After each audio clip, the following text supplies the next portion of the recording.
Hope it didn't wait too long. Yeah, let's see if everything is working with the lights. Live stream, not the light stream. It's a light stream. It's a very light and enjoyable stream, but it's also a live stream. So let's just hope everything is working out fine. It's good you were waiting, for those who are listening already and who can hear me, hopefully. Can somebody type in chat like, or hey? It's good that you've been waiting because we offer something for you to win. I give a little sneak peek. This one here, look at him. Mr. Ivan Sokolov. Oh, no, I cannot damage it, don't worry. It's an original signature of one of the, let's say it as it is, best chess coaches in the whole wide world. The man who took Uzbekistan to the gold medal last year. Pretty amazing also his stuff. And also, of course, I mean, yeah, it shows in his sales how much you enjoy his content. And I was looking into the Fritz trainer as well, and I truly enjoyed it. Hi, yes, thank you for tuning in from Bayer. Yes, you can already ask something, and hello, nice to have you in. Okay, so this means the stream is working. You can hear me. Fantastic. Okay, so let me introduce you of what is happening today. So I'm not sure who was there last year, but unfortunately last year the streams collided with each other. The Zoom streams were like, audio was all over the place. It was a mess. And it was unfortunate and it was sad, but it was how it was. So this year we thought of something special. How about I pre-record all of the people I want to talk to, have an interview with them, and then I will just post it here for you. So there's no delay. It'll just work out very fine, and you can have the pleasure of listening to some of the greatest minds give you some chess advice. You probably saw the link to the article already, and part of this is it's all the recorded people who were the coaches of the Fritz trainers and who give you some nice advice. So this is what we will see now, and we will start with Jan Markos. I'll get to this question from Bayer. Opening Encyclopedia 2023 is in the mega package. I actually don't know. It must be in the shop. You have to check it. I'm probably not. I'm pretty sure that the Opening Encyclopedia is standalone with own videos and all of this. Ah, you already bought it yesterday. Well, that is great to hear. Yes, it's a good chance to buy some stuff. All right, so first of all, I am raffling out 3 of the originally signed Ivan Sokolov DVDs, the Fritz trainers here. This is of some value, truly. And you can win one of them. And it's super easy. All you have to do is, while this live stream is running, and you just can buy one of the products from all of those fantastic coaches we are interviewing, or I have interviewed. And if you buy something, you automatically participate in the raffle. You don't have to do anything. What I will do is I'll check a list in this time frame of where we're having this live stream. And when I'm seeing this person bought a Fritz trainer of, let's say, Ivan Sokolov, for example, you get also the original signed copy if you're lucky. And as you can see, so I don't want to push us down too much. At the moment, we're 14 people watching. So in other words, your chances of winning one of those originally signed Fritz trainers is quite high. So who can do the math? 14 people are watching. If all of them buy something, what are the chances to win an Ivan Sokolov DVD? Pretty high. Thank you, dear ChessBase. Thank you for tuning in, everybody. So 5 minutes are gone. That's how quickly all of this runs. And I will shortly, in a couple of minutes, I will play the interview of Mr. Oh, the blinding. Ah, here we go. So wait, it's not sharp enough. There, right next to me almost. Jan Markos. What an incredible person he is. So I met him this year and last year. No, last year I met him directly at Chess Base. He studied philosophy, which I'm a philosophy person. I like philosophy a lot. So his views of the world and of what's happening and all of this, it was fascinating to talk with him about it a little bit. I had an interview with him. Probably you saw it already. And yeah, he is a master coach. There's no other word for him. The way he is approaching the chess world and his teaching methods are, let's say, a little unique to others. And if you have the Fritz trainer of Jan Markos already, you know about that. So it's very enjoyable, and I wish you a lot of fun listening to this interview. Power Threads 18 yesterday, Raka. Very good. I'm very happy that you're happy with it. Really, truly am.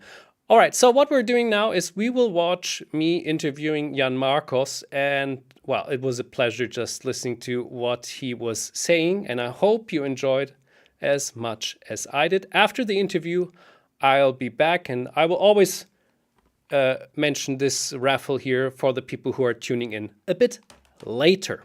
Well, have fun with Jan Markos.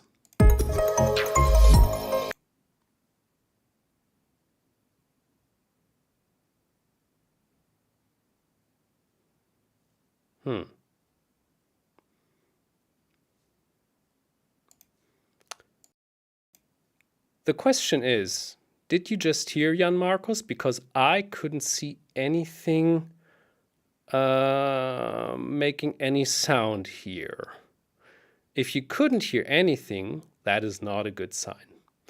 So let me try to see what this could be, or why this could be. This is on, maybe this changed. So it is muted. Thank you for confirming. Thanks for talking with me. I appreciate it.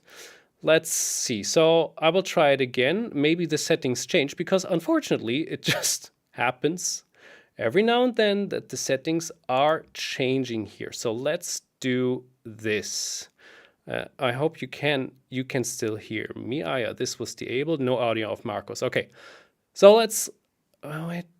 Let me do this one as well. Yeah. Why should it work? Why should everything work perfectly well? I wouldn't know why. So the bitterness in my voice. Okay, so let's try it again one more time. If this doesn't work now, we will fix it in a moment for sure. No, this is not correct here. I have to lock this, and I have to hide this. Okay, let's try it one more time. With me, Jan Markos, one of the master coaches we want to know a little bit of knowledge about. So Jan, you have students, you had students, you were writing books, you are coaching, you did Fritz trainers even now. Why do you have, or do you even have a passion for coaching and training chess? Hello, everybody. Definitely I do. I am a coach and lecturer, even in my non-chess life. So it's like combining two of my passions, coaching and chess. And when you are coaching your students, what are the methods you are using to coach them? Does it differ from a lot of other coachings? Do you think you have your very own style, or is it having a stronger influence from certain books or other chess players? Like my style of coaching is based on three principles. First of all, I think that the main task for a coach is to explain. Like in the world of computers and of engines and so on, and all these available tactical puzzles everywhere around the internet, the thing you cannot find there outside and you need a coach for is a clear and nice explanation. And that's what I am also trying to do, for example, in my series, The Winning Academy for Chess Base, and also in the DVDs and so on, to speak about the difficult or seemingly difficult strategical ideas in some clarity, and so that everyone can understand it. So clear explanation, that's one thing which I really believe in a lot. The second thing is that I think that most of the club players need to develop their practical skills of actually like winning games in practical tournaments and so on. Because mostly like 80-90% of players, mostly adult players, they are just obsessed, with some opening preparation or with some, reading strategical books or so, but they don't, or they don't focus so much on actually, how to decide in a tense situation, or how to actually prepare against the specific opponent, or how to, deal with stress or so. And this holds them back. Yeah, so I have pupils that they have like, wonderful chess libraries. I never had such. Yeah, or they have fantastic preparation, phenomenal. I have never had such. And still they're like rated, I don't know, 700 points below me, because they just cannot sell it in a practical game. Yeah, so focusing on practical aspects of chess is, I think, extremely important. And this is what we have done with David Navarra in our book, The Secret Ingredient, which won the FIDE book 2022 or 21, was it maybe? So that's the second thing. Or the first was clear explanation. The second was the focus on the practical aspects of chess. And the third one is that I really believe that the coach should also motivate the student and to work with, to focus on the psychological aspects as well. What does it mean? I strongly believe that I'm here for the student and not the student for myself. Yeah. So, for example, even if it's a very talented student, but he or she says he or she doesn't want to play so much chess, or wants to, try a new opening or so, it's their decision. Yeah, I will just follow their decision. Or you have a club player who doesn't want to improve so much. He just wants to enjoy chess, and that's fine with me. You can be rated, I don't know, 1600 or 1800, and you just want to play 20 games a year. I, as a coach, know that that's too few to improve, but still, if it's your decision, that's absolutely right. So I think that for coaches, there is a very important principle that we want to make our pupils enjoy chess more, even if, for example, it doesn't lead to professional chess, or to some other ways of improving where we would like to see our pupils, for example. Since you also studied philosophy and have talks about it, and also write about it in your books, how much does philosophy play a role in your teaching? Well, philosophy is about understanding and formulating ideas in a clear way, and this is exactly what I am trying in my chess. Honestly, I was never too much interested in the purely sportive results myself. Yeah, I was always interested in the ideas and in understanding them and in explaining them. That's why, I don't know, the book Under the Surface was so popular, perhaps because there are new concepts clearly explained. Yeah, so this definitely helps. Also, it helps me to find out and create metaphors for the phenomena in the chess world. You can find a nice metaphor for in the non-chess world that can be then used and explains the situation clearly. For example, when you have bishop that needs to get transferred from one flank to another, it's a nice metaphor to speak about it as about a billiard ball that needs some point where it actually changes the direction. So that's why it's so Nice. difficult to get the bishop from one flank to another, because it needs to go through your own camp or the camp of your opponent, because it behaves as a billiard ball. Uh-huh. What is the most important chess lesson to strengthen your chess skills? Well, that depends, of course, on the personality of the pupil. But if we take a model person, which is a huge part of, or a huge portion of my pupils, are people who used to play chess when they were younger, and then there were kids and job and everything, and then now they are returning. Yeah, so they don't have so much time, and they have family and their own career and so on. And so what should they do to improve in chess so that it doesn't cost them, like, all their time or so? Well, first of all, it's tactics. You always need to work a lot on tactics, because it's like, playing chess without tactics is like trying to draw without a sharpened pencil. You don't have a sharpened pencil, you cannot work. So tactics, then maybe reading some interesting books, and also to find some nice relation between playing and training. Yeah, because if you train a lot and you don't play, it wouldn't tell, and you would get frustrated. If you play a lot and you don't do anything with your chess, you would get bad results and also get frustrated. But mostly these family guys, they don't get to play enough. Yeah, and that's a problem, because if you just work hours and hours on your chess, and then you get like 15 games a year, that might be a problem. Okay, so if I can tell now, how important is it to, or how often should you actually play? Because you mentioned it twice now that like Yeah. 10, 20 games are maybe a little too less a year. How often should you play to improve?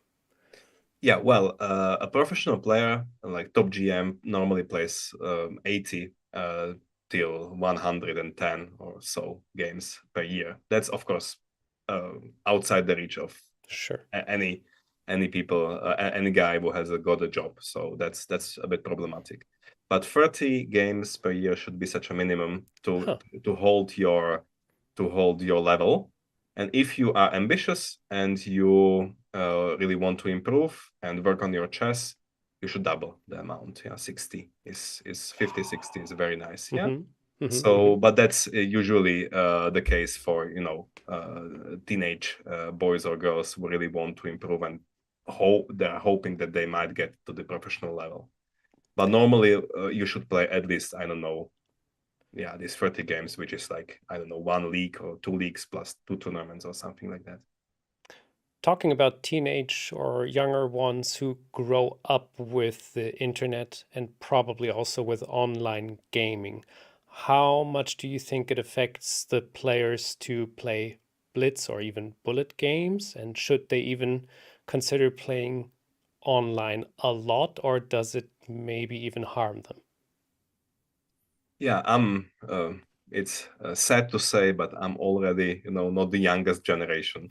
So I didn't grow up on bullet games and so, but I respect that. Yeah, that's also, you can have a look at Nakamura and the likes. They just, were playing millions of bullet games and still are very, very, very strong players. So I'm telling to my younger pupils that normally you should, if it makes fun, you should play some blitz games. Why not? But you should play so few blitz games so that you can hold certain level, and you should always return to them and to try to get some knowledge or experience or anything out of them. Sometimes we are also analyzing the blitz games with our pupils, not because we want to say, okay, you played this blitz game badly. Of course, everyone plays badly blitz games except of Magnus. But maybe there's some interesting, I don't know, structure or anything. So yeah, why not? but there should be some reflection on your games, like generally, and also on the blitz games. And definitely it shouldn't be like, just playing half asleep just because you have nothing to do. Yeah, it shouldn't be an obsession. Two more questions. What should a chess beginner focus on? And by chess beginners, I mean somebody who has, let's say, a rating between 800 and 1600, maybe a pure beginner who just started to know how the pieces are moving, till an even club player who's in the club for some years now, but just has a certain level. Mm-hmm. One thing which I would care a lot for is passion. That it's sometimes it's counterproductive to just try to train a lot, and then one would lose the passion after, I don't know, 20,000 of diagrams and everything, and they would just say, okay, I can never manage this. This is too difficult. I'm getting out of this business. We don't want that, yeah. So we should, like as chess beginners, we should enjoy chess and also look for means how to enjoy chess more. Yeah. For example, if you can do or you can master at least the basic tactics, that means that you would enjoy the games more because you wouldn't lose every second or third game by giving a piece or whatever. Yeah. So that's one thing. Like try to care for your passion in chess and try to do what you actually like in chess. And also try to improve your tactics a little bit so that you can enjoy chess more and more. And yeah, and you should play, of course, yeah, and reflect on the games. So that's quite nice. But normally there are also some don'ts. Yeah, you shouldn't do much openings. You shouldn't work too extremely hard because yeah, maybe it might be counterproductive or might not be worth it. Yeah, so that's what I would say. And contrary to that, what advice would you give to advanced chess players? That'll be 1600 plus, even club players who are playing in the league for all the time, for a lot of time, reaching 2000 and maybe even a bit higher ratings. Yeah, much depends on the motivation of the person. Yeah, if it's a growing young player, he should try to work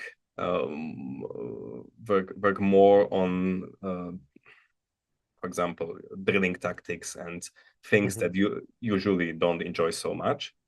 It's different for a middle-aged man who like doesn't want to improve too much, just enjoy chess. So that's the different stories. But like generally, on this higher level, strategical concepts and the overall chess culture kicks in a little bit more, and it's important to take it into account a little bit more. So you might start reading good books, getting a coach, but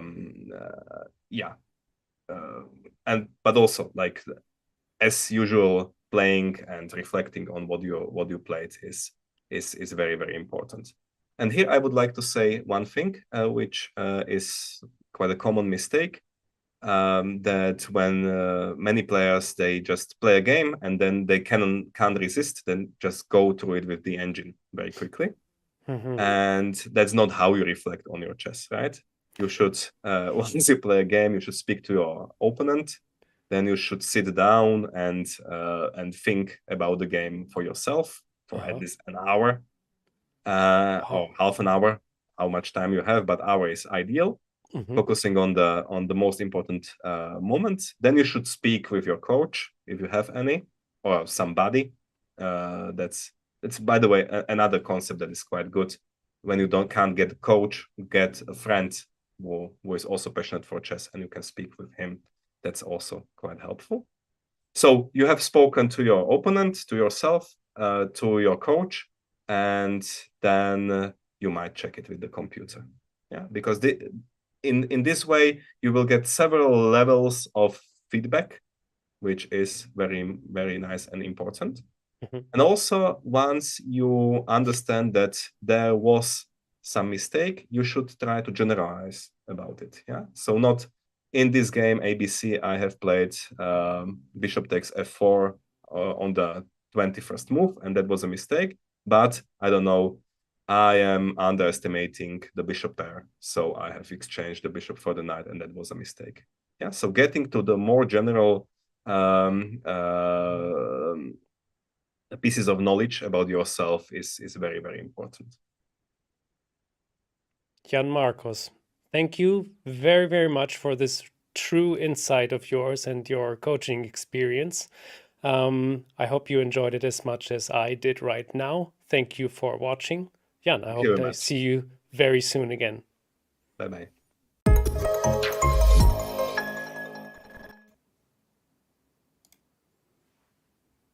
That was Mr. Jan Markos. These are his Fritz trainers. Middle Game Secrets, Volume 1 and 2. The Potential of the Queen and the Rook. Or, yeah, the potential of the rook and the power of the queen. Yeah, that is more correctly. So if you enjoyed this interview and his takes on the coaching and his advice, and you don't have the Fritz trainers yet, now's the chance, right? I mean, this is an advertisement show after all, so why not get those little babies here, as long as they're hot. By the way, for all of you who have tuned in just now, let me inform you that you can automatically participate in a raffle of an originally signed Fritz trainer by Mr. Ivan Sokolov. All you have to do is buy one of the Fritz trainer products which we're offering in this live stream, in this time span. Whoever buys something in this time span automatically participates. Now we're 22 people. You can do the math. We have 3 of those nice little Fritz trainers, so the chances of winning one is quite high. And let me tell you, they have some value, right? Ivan Sokolov's value went up dramatically since last year, and he was among one of the top or world's best chess players anyway. And since we're at it, let us talk a little bit about Mr. Ivan Sokolov, because he is next in line. I had... this interview was so good. I interviewed Ivan, meanwhile, 3 or 4 times, and he has so much to talk about, and his words are rarely ever empty.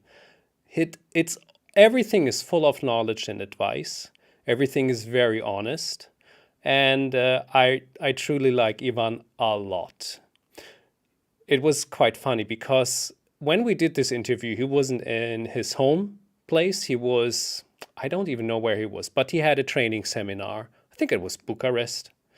And the sun was shining outside, so I said like, wow, you have nice weather. He closed the curtains. He said like, yes, and you and your interview are the only ones from keeping me to go outside, sit outside and just have a nice little drink and enjoy the sun.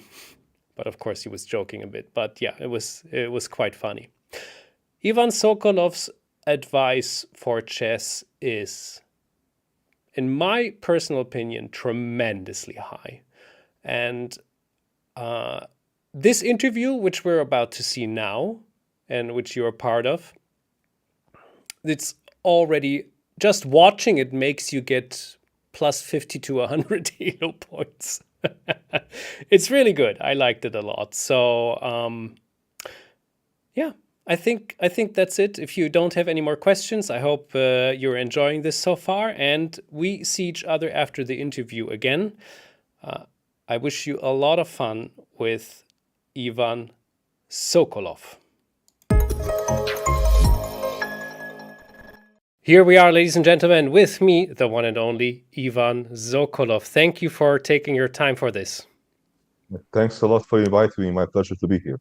Ivan, Master Coach is the theme we are talking about. And, well, I don't have to tell you at home that Ivan Sokolov is indeed an absolute master coach, not only because you gave the victory, or you were part of the victory for the Olympic medal of the Uzbek team. You also had loads of students. You wrote books. You are training, coaching, made Fritz trainers, all of this. Where does this passion come from, that, and why are you such a good coach? I guess that what I have as a plus compared to, let's say, many other players, many other coaches, And that's why I'm able to actually achieve on a higher level the ultimate success. Why plenty of others, okay, up to some certain level, is that for many years I've been one of the best players in the world, if you would consider top 20, that kind of group. Certainly.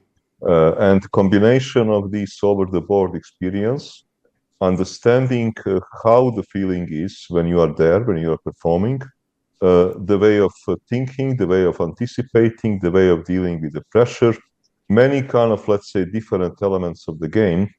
I think that I can associate myself pretty well with the people who are top players, and that this is actually helping me improve them as a players and improve their results. Excellent. When you're coaching your students, whatever rating they have, what are your coaching methods in particular to teach them? Okay, I have different, let's say, methods. It is not the same if I'm teaching, let's say, a group or I'm coaching somebody one-on-one. When I'm coaching somebody one-on-one, in order for me to improve the level of that person, I need to, in a number of sessions, it normally doesn't take crazy amounts of sessions, like 5, 6 is enough, like 5, 6 sessions of 1 hour, that I sort of understand the thinking process of a person. Okay. Because the point is that, of course, I can download the games from a chess base, but seeing the games only, I can spot plus points, minus points, but to fully understand the thinking process and how to help that person or how to improve that person, I need a lecture one-on-one. I need a session one-on-one. And after a few of these sessions are completed, then I get sort of reasonable idea about the person and areas to work on and areas to try to improve on, plus points, minus points. Okay, if I'm giving a group lecturing, it is something which is rather different. Then I pick up, let's say, type of positions, which I think are universally important for becoming a better player, of understanding them to become a better player. I try to find the good examples because I'm working on a database constantly. I'm not picking up some examples from 7 or 8 years ago. I'm working constantly on databases. And yes, then somehow hope to improve the level of knowledge. If you would give an advice for all chess players, what is the most important lesson to strengthen your chess skills? Okay, this is not simple because chess is having different sort of, let's say, parts of the games, elements. I would say that a very important part of a skill, and I have been emphasizing this a lot through my middle game works, this is try to understand middle games that your opening is producing. Because unless it is those are some very sharp lines of some openings when, let's say, memory work, computer work ends, that you get a clear situation, more or less a killed game, either it is draw or a won or whatever. If you are getting, let's say, complicated middle games from your openings, try to understand them and try to understand as to whether they apply to you or not. Because, let's say, short-term computer or computer evaluation of, let's say, 0.50 might quickly become minus 0.50 if you don't understand your stuff well.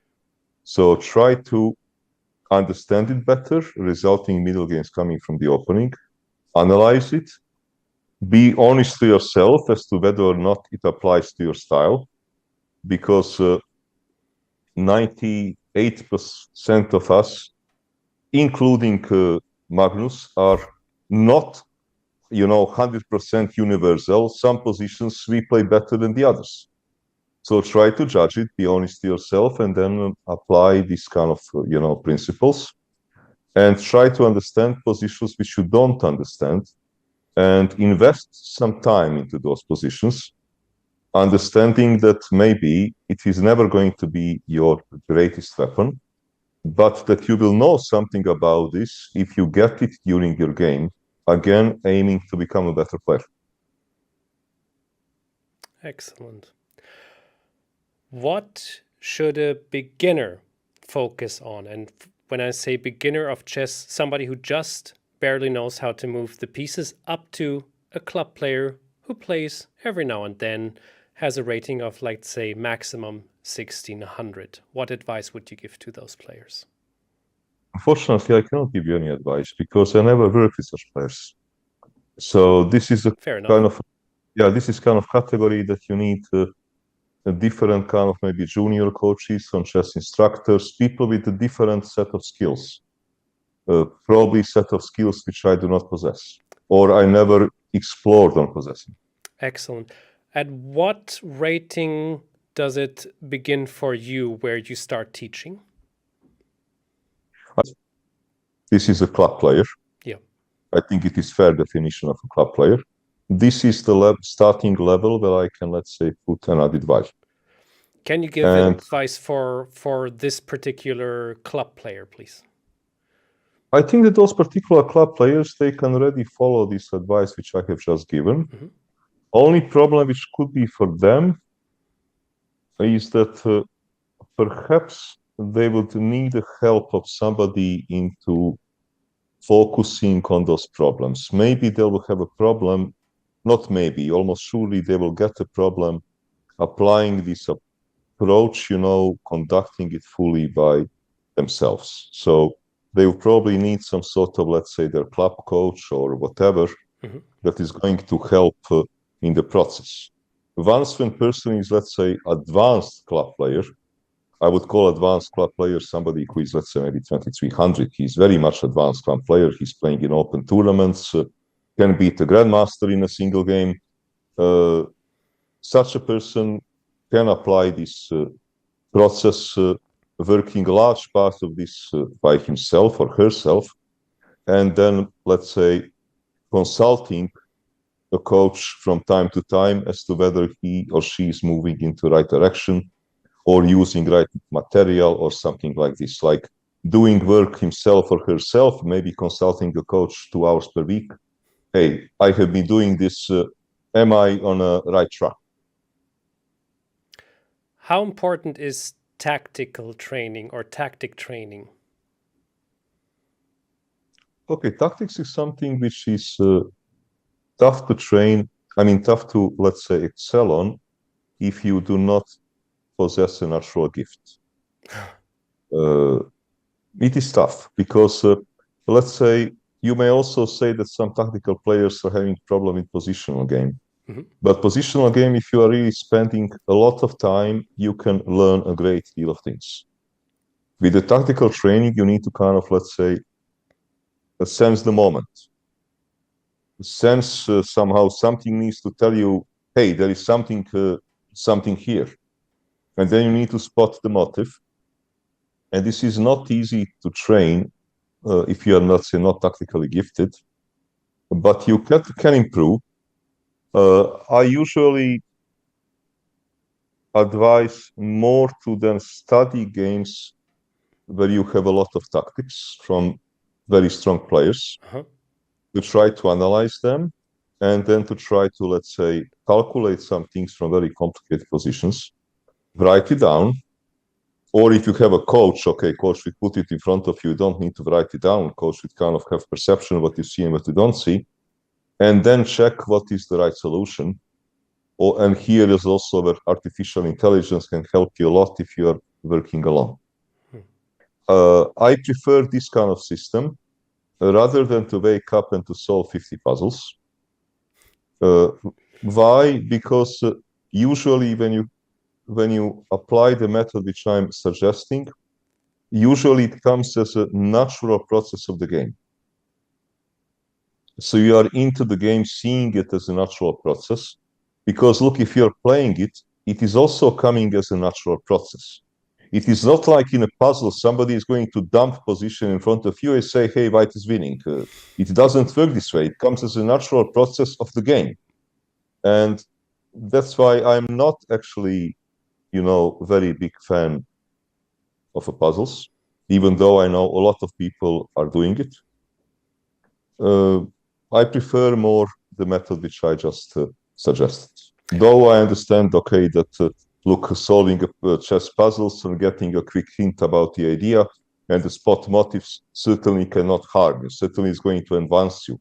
Mm-hmm. But I think that for a higher level tactics, well, the training which I'm suggesting is, let's say, more fruitful. Mm-hmm. What is your opinion about blitz or even bullet chess? Is it something which is nice and fun and can even help you, or is it more like the devil in disguise? No, I think that, look, I have very simple opinion here. This is like, for example, you should have enough time to be able to complete the game mm-hmm. by taking a normal decisions in normal space. What do I want to say? For example, I think that 3 minutes plus 2 of old school blitz 5 minutes plus 0 is enough to be able to play decent level chess game. Interesting. And that certainly can help you, let's say, if you agree with some opponent of equal strength to play some particular set of positions. So you are preparing for this, so you will need less time in decision-making process than usual, right? Because you don't see it first time. I mean, you know the patterns, you did some work on it. I think that such a training is certainly not a waste of time, absolutely not. It's certainly going to improve your thinking process in those kind of positions. Bullet, I'm not, no, I'm not really into, bullet, because, but maybe also a reason is that I am from the generation, with the mouse speed and a pre-moves and all these kind of things, I cannot complete the game if you give me 1 minute. I cannot complete the game. I know that I can make 20 moves and I have to pray to God that these 20 are enough. Nice. I have 2 more questions for you because you were emphasizing a lot on middle games and say that's a very important aspect. What about openings? Is there some advice you can give on how to train openings and what to take care of? It depends from, let's say, there are a couple of aspects. You can have the opening which you would like, let's say, to use to achieve a middle game that you want to. Huh.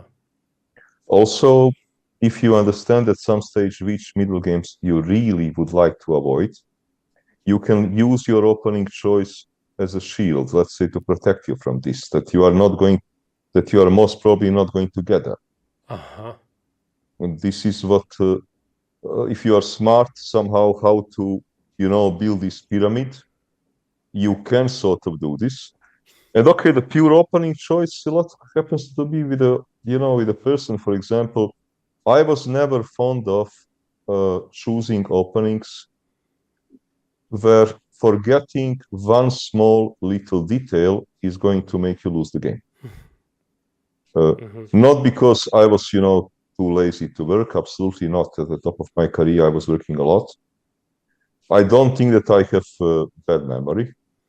But I never felt comfortable if somehow this part will let you down. Our opponents are simply going to test your memory. Like, okay, if you know everything well, you can remember those long lines. Very well done, boy, you made a draw. There was one Vaikanze tournament, I think NVL lost maybe 3 Najdorfs or something like this, where, okay, they were hitting him on different angles of his memory. And he's young guy, top player, great memory, great player. But okay, at that particular moment, maybe due to, different set of reasons, he could not reproduce it. And that's why I was always trying to avoid this. Playing some system like, okay, if I'm not able to reproduce, what is in my notebook, okay, a slightly lesser move which still keep me in the game. Nice. But I think this is a really personal approach. Sure. This is something you can absolutely, draw the line and say this is right and this is wrong. Mm-hmm. Because you have a lot of people who simply, when it comes to opening, enjoy doing a lot of opening work, enjoy repeating those lines, memorizing them, and kind of, okay, having to establish them during the games. You have even a whole opening platform of a chessable is based on this. I think that Fritz Trainer is also based on something very similar when it comes to opening. So there is no, right and wrong here. It's just an approach. You need to study yourself and to understand what is the best for you. One last question. Openings we had, middle games. What about end games? How to learn end games, and are they that important as many people say? They are important. Okay, I don't think, for example, when you see, I think there is a book, 100 endgames you must know. There is even a book about some bigger number of them. I don't think that, you need to know them. I think if you know maybe 30 and you know them very well, you are doing pretty well. Because what is the problem? Problem is, even if you study them, there is a very big chance that at the critical moment, being short of time and playing a game which already lasted maybe 5 hours, so you're a bit tired, that you are not going to be able to recall the right information at the right moment. It's a huge, chance. Okay, how do endgames, help you? Let's say, even if you are not able to recall the right move or right system in a right moment, information helps a lot. So if you are entering some position and you know, for example, this is draw or this is won, it is going to help you enormously. Maybe still with a limited amount of time. Most of the time you are on increment or about on increment. You may not find the right way. But information that you know about the position evaluation is, helping a lot. So this is one part when we are talking about theoretical technical endings. And then you have a second part when it comes to technique of play. And this is something which is possible to improve on studying the games. For example, activity of pieces in ending is probably more important, almost more important than in the middle games, because you're having so few of them. But this is kind of, let's say, part of technique which is, possible to improve. So endgames are important. Yes, they are important, for sure. Definitely important. Only things that I do not think that you need to know by heart, like 100 endgames, in order to be a very strong player. Because we have seen over and over again the world top grandmasters making mistakes in, let's say, well-known endings. Sometimes losing rook versus rook and bishop, 2,700 players. Or this famous game from the candidates, Caruana MVL, which Caruana won this exchange up position, which started as a technical draw. Of course, MVL knew that position was a draw. For sure, he knew it. But building the right fortress, fighting already for 6 hours, it is not easy, even if you are 2,800 players. And we have seen this, over and over again, people making mistakes. Or, for example, tournament in Vaikanzai, I think Kalami lost to Magnus with rook versus rook and the knight. Of course, Erwin knows how to make a draw. But game was taking very long.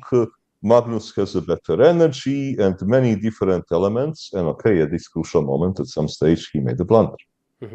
But knowledge is important, information is important, and if you can improve the technique of play. So more or less, this is to summarize it. Ivan, thank you so much. The amount of value you gave for this little short interview is incredible. I thank you so much. Also, because as you can see at home already, you're not even at home. You're just like in the middle of your work, of your coaching actually, and you still made it happen that we can have this interview. So thanks a lot, Ivan, and I wish you all the best. And I hope we see each other soon again in Hamburg.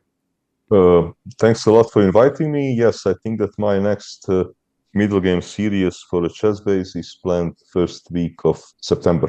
Nice one. Nice one. Something to look forward to. Bye, Ivan. Thanks. Cheers. Bye-bye.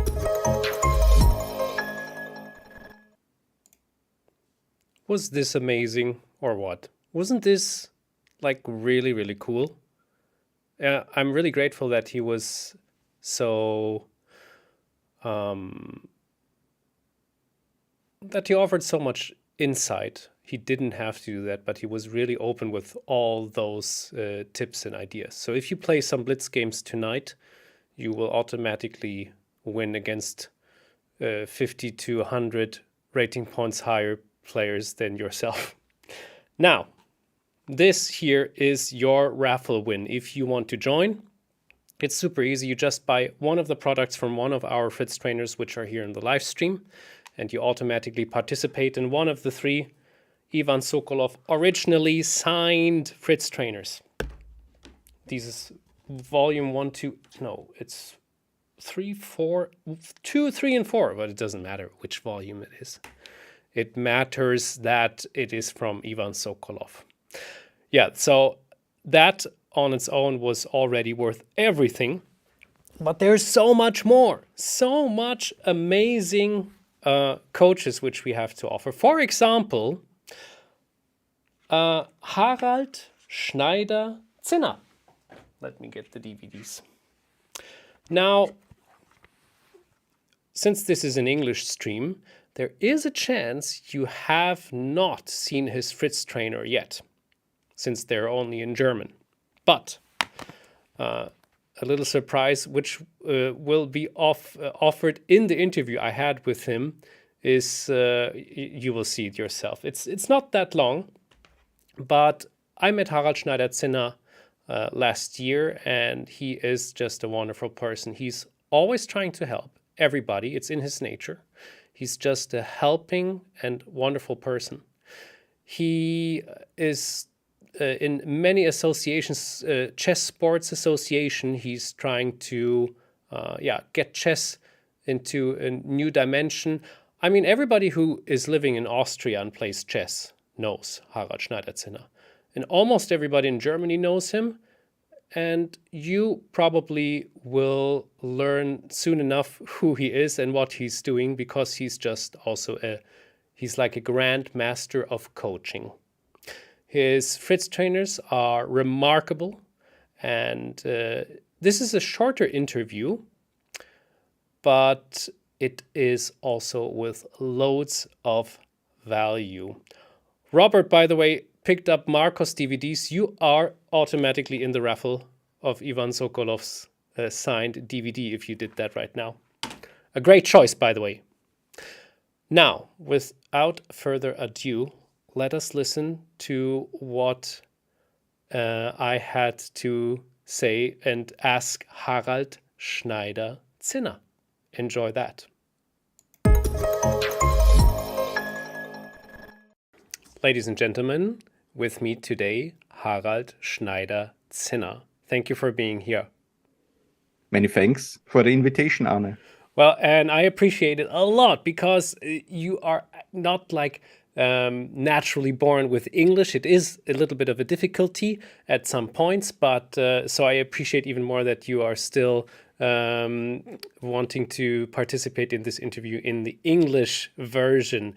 Now, right from the start and from the beginning, you are a super and master coach. You have done lots of Fritz trainers and written books, and you are coaching and you're a teacher since many, many, many years. Why do you love coaching so much?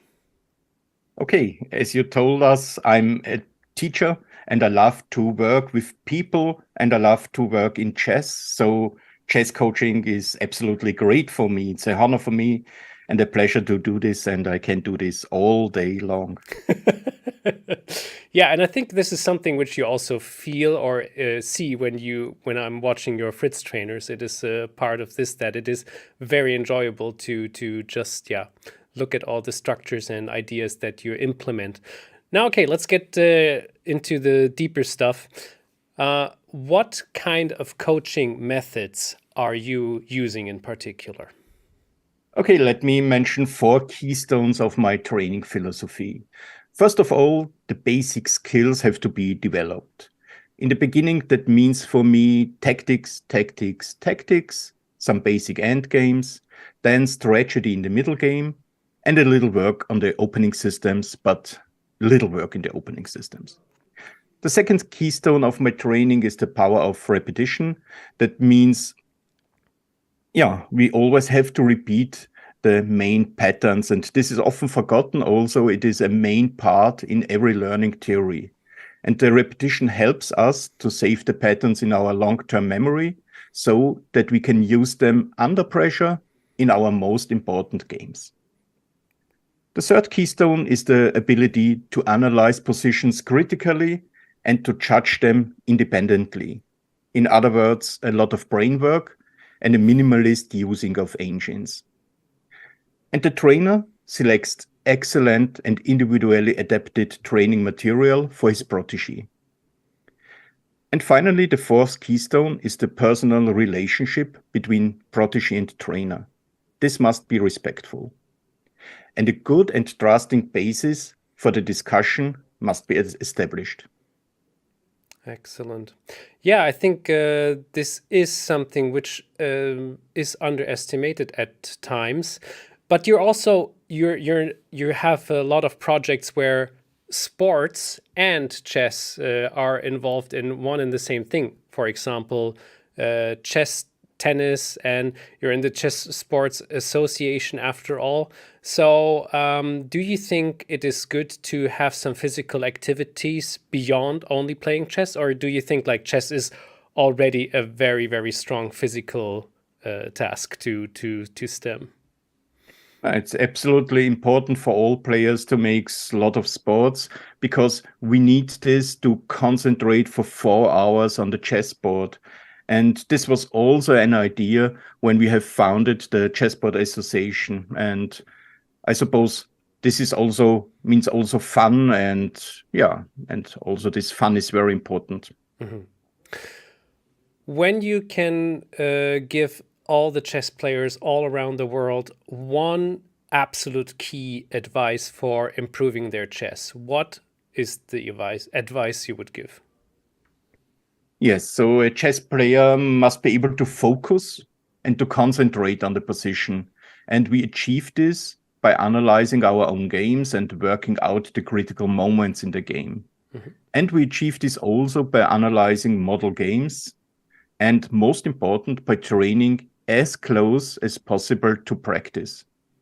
That means maximum concentration in our training, solving complex positions on the chessboard with a chess clock next to us, and writing down the solutions and ideas. And the most important thing here is the process, and not necessarily 100% correct solution. Okay. How do you coach your students who just begun playing chess, who just know how to move the pieces and who are maybe a maximum of, let's say, 13, 14, 1500 club player? How do you train with those people? So a beginner should work on tactics and on visualization skills in a varied way. He should study the basics of all sections of the game and consolidate them well. And an advanced player, he should underline his main strengths and be at least somewhat competitive in all other areas. Mm-hmm. It is important to work regularly in a structured and focused manner, and the coach will assist this process. And in addition to training, the tournament practice is crucial, whether for beginners or advanced players. The trainer can give valuable tips for the selection of suitable tournaments. And last but not least, the trainer helps with designing a training schedule. This should include training times, tournaments, and breaks, because the breaks are also very important to absorb what we have been learned before and not to fall into a destructive overtraining. Mm-hmm. How many games should a player play a year to get better at chess? Would you recommend like it's not necessary at all as long as you play online? Or would you go like, 50, 60 or more is the better it is for them? Yeah, if you play the tournaments over the board, and if you are a strong player, I would say 100 games would be a good number. If you are very motivated, of course. And if you are younger and not so strong, then less, of course. What are your thoughts about online chess in general? Do you think like playing blitz games or even bullet games, the more the better, or do you think like no, this can actually harm your chess improvement? I would say you shouldn't play too much online games, at least the bullet things. It's quite good to practice the openings. But first of all, you should learn the openings, then you can practice it, and then you can analyze your games. But I would prefer to play good tournaments over the board. Harald, thank you so much. It was a joy as always. And I'm looking forward to a lot of more of your Fritz trainers. I actually don't think you're bad at English at all. And I think you should actually really consider making one in English, at least one of them. So yeah, let's see what the people who are viewing say to this as well. I will do the next Fritz trainer also in English, and it will be about the art of defense. And we will see us next month in Hamburg. I truly didn't know. I'm looking forward to this. Thanks a lot. Okay. Bye. Bye.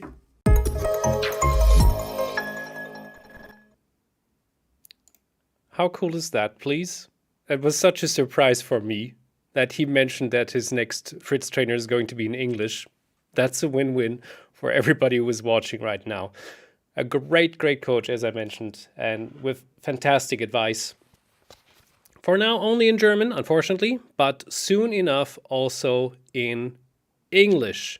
Win for everybody. All right, let's see who we have next in line. I see his face already.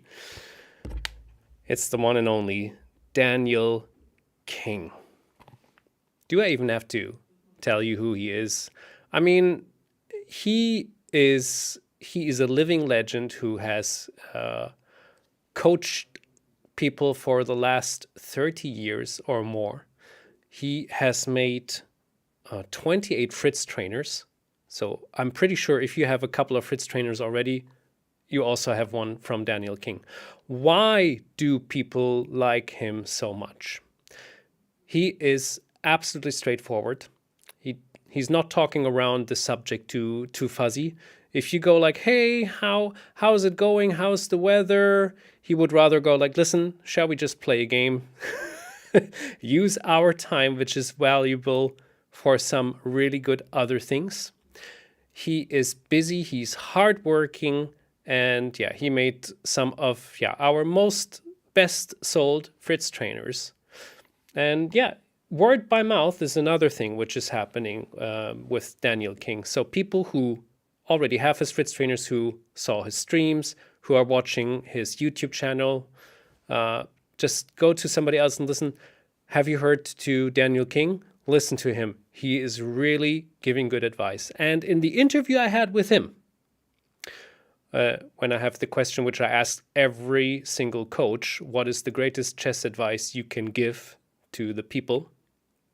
He has a unique idea about it, which no other coach kind of mentioned, which is also quite fascinating. So I quickly have to mention for everybody who just tuned in, you can also win a Ivan Sokolov signed signature Fritz trainer if you buy, for example, a Daniel King Fritz trainer right now. You're participating into the raffle immediately. We have 3 of them. They are worth something, and I wish you good luck with that. So, without further ado, let us enjoy Daniel King. Bless you.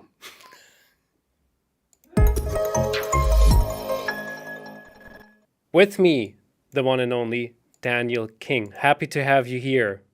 Hi there. Daniel, you are definitely also one of the super or master coaches, as I like to call them. You've been training students for a long time. You've been writing books. You've been doing Fritz trainers, all of the above. Where does your passion for teaching or your coaching come from? Wow. I don't know. I think I've always coached all ages, all abilities. Actually, no, I really enjoy it. Yes. Why do I enjoy it? I'm not sure. Actually, it's fun to see someone improving and making strides, and if I can help them, then that's absolutely great. So no, I've always loved doing it. Even when I was improving, myself. When I was playing regularly, I actually always had students. Always really enjoyed it, and I think chess is such an. Now I think I know why. I think chess is such an individual pursuit that actually to work with somebody else, I've always really enjoyed. It's nice to be part of a team, basically. I like that. When you're teaching your students, what are your methods in particular? Do they differ from the usual teaching stuff, or are you using a lot of books and techniques? Give us a little insight. So first of all, I don't know what the usual techniques are. I've always gone my own way, and so I don't know what other people do. So all I can say is that for me, the starting point has to be the games of my students. So I will look at their games, and actually very quickly I notice patterns that you can see a player's strengths and weaknesses just by looking at their games, and you see things very quickly. So from that assessment, then I'll look at, okay, what can we focus on? What can we improve? So, I have so many examples, exercises that I've built up over the years that I've collected myself, and they could be from books. Very often they're simply from games that I've spotted myself, and then I collect them and put them into themes. So it might be to do with pawn structure, it might be to do with a color complex, it might be exploiting a certain weak square, it might be to do with tactics, it might be to do with attacking, it might be sacrifices, positional sacrifices. So based on how I think my student is doing and their strengths and weaknesses, then I will give them particular exercises to do. What would be the greatest advice you can give to all chess players for improving their chess skills? Okay, in a nutshell. We have time, yeah. Slow down. Slow down. Everything. Slow down. I love it. Okay. Because I think there is a tendency these days to to want the answers, like this, to, we have software which is so powerful, and just with the press of a button, we seem to be able to solve all our problems. The problem is that actually this isn't anything to do with deepening one's understanding of a position or chess in general. So actually, I think sitting down and studying a position, trying to understand a position, taking, for example, a game of a very strong player and really trying to understand what's going on with these games, I think is highly beneficial. So I like to look at complete games. So one particular exercise that I like to do is, and I used to do this with a teammate. I'm talking years and years ago. We decided to take one game. So we picked a game from a recent tournament by a very strong player. Didn't need to be the top player in the tournament. We just thought, okay, he's an interesting player, and this looks like an interesting game. And this was pre-computer, of course, but the same thing applies now. So we would both annotate the game. We would both analyze the game to the best of our abilities. It could take some time. We'd spend a few days doing this, Wow. I mean, we'd write everything down. Yeah. And then we would compare our notes. Okay, what did you discover? Now, one could do this these days as well. But there is a tendency, because it's so easy, to just press on the button and it seems like you have all the answers. But actually, looking at these games was really highly beneficial for both of us, because we started to understand, for example, the style of a particular player and what they were really good at, and what you can see where they could have done better. I mean, I'm talking about really top players. I remember looking at a game of Lubojevic's. I'm talking, another one we did was of Vlastimil Hort. No particular reason we picked these players. They were just interesting games, and they're obviously very strong players. And we started to notice things about their style. So, yeah, this is just one example of just kind of slowing down.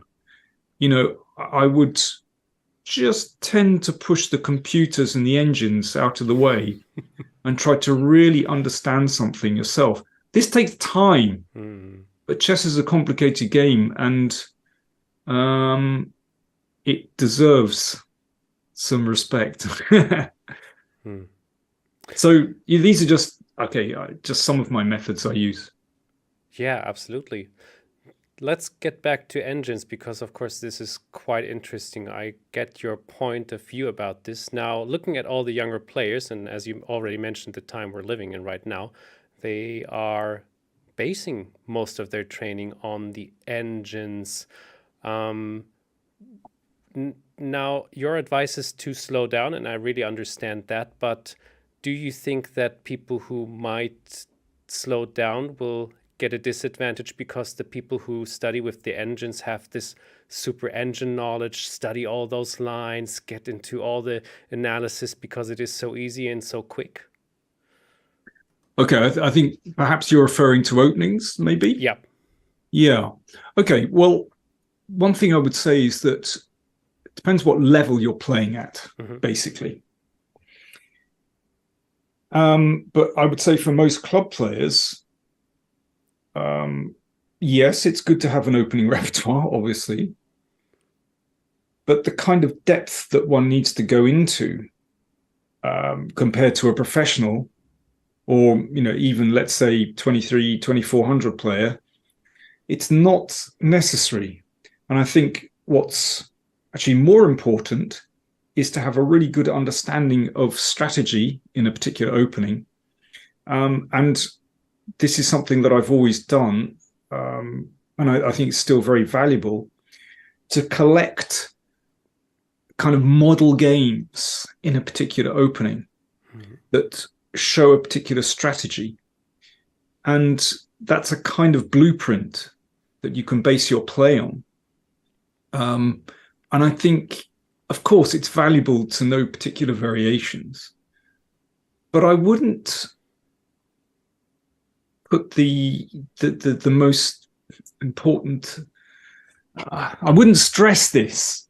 Yeah. It's just as important to understand what you're doing, because so often, I mean, I hear this time and again, that someone will prepare a particular opening with set variations and their opponent varies. And then they go, so what do I do next?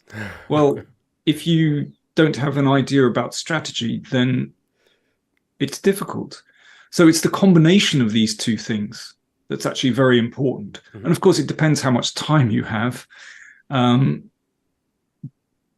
But ideally, one should have a knowledge of both. And that's why I like complete games. And that's why I collect complete games. If I'm studying an opening, then usually it begins with complete games, because I've seen a really interesting strategy. Not because I like this variation that goes to move 17 and you win a pawn.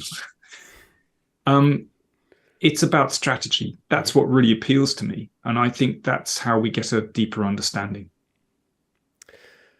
Talking about players who have just started playing chess, who know how the chess pieces move, and who maybe go to a club now and play their very first tournament or something like that.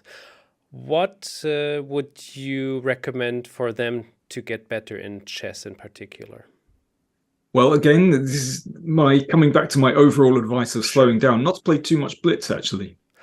Okay. Play slower games. Okay. So, the great tendency is just to play, bullet chess or, blitz chess online. It's so easily available. Mm-hmm. But I always think that improving at chess is a bit like improving at playing a musical instrument. And so you know about that too, of course. A little bit, yeah. So, having piano lessons at the age of 5, from week to week, if I'd been given a piece and said, okay, so practice this one carefully, but if I'd come back and played the same piece at exactly the same speed and making all the same mistakes because I was still playing at 90 miles an hour, then, well, I'm sure my teacher would have said, what's the point? You're making all the same mistakes. You're playing too fast. So obviously with a piece of music, you break it down into chunks, into phrases, so you can play this part, and then you practice that over and over, and you slow it down, and then you speed it up. Well, it's the same in chess. If you're continually playing blitz games and still dropping pieces all the time, what's the point? It's important to slow down first. So I would advise playing slower games, trying to play properly, rather than just making all the same mistakes. I see this a lot. Okay. And my last question would be, what about the advanced players, the ones who are club players since many years, who are playing in the league, who are beyond 1600 up to 2000 or even more, maybe try to get a title? What advice would you give to them besides the ones you gave already?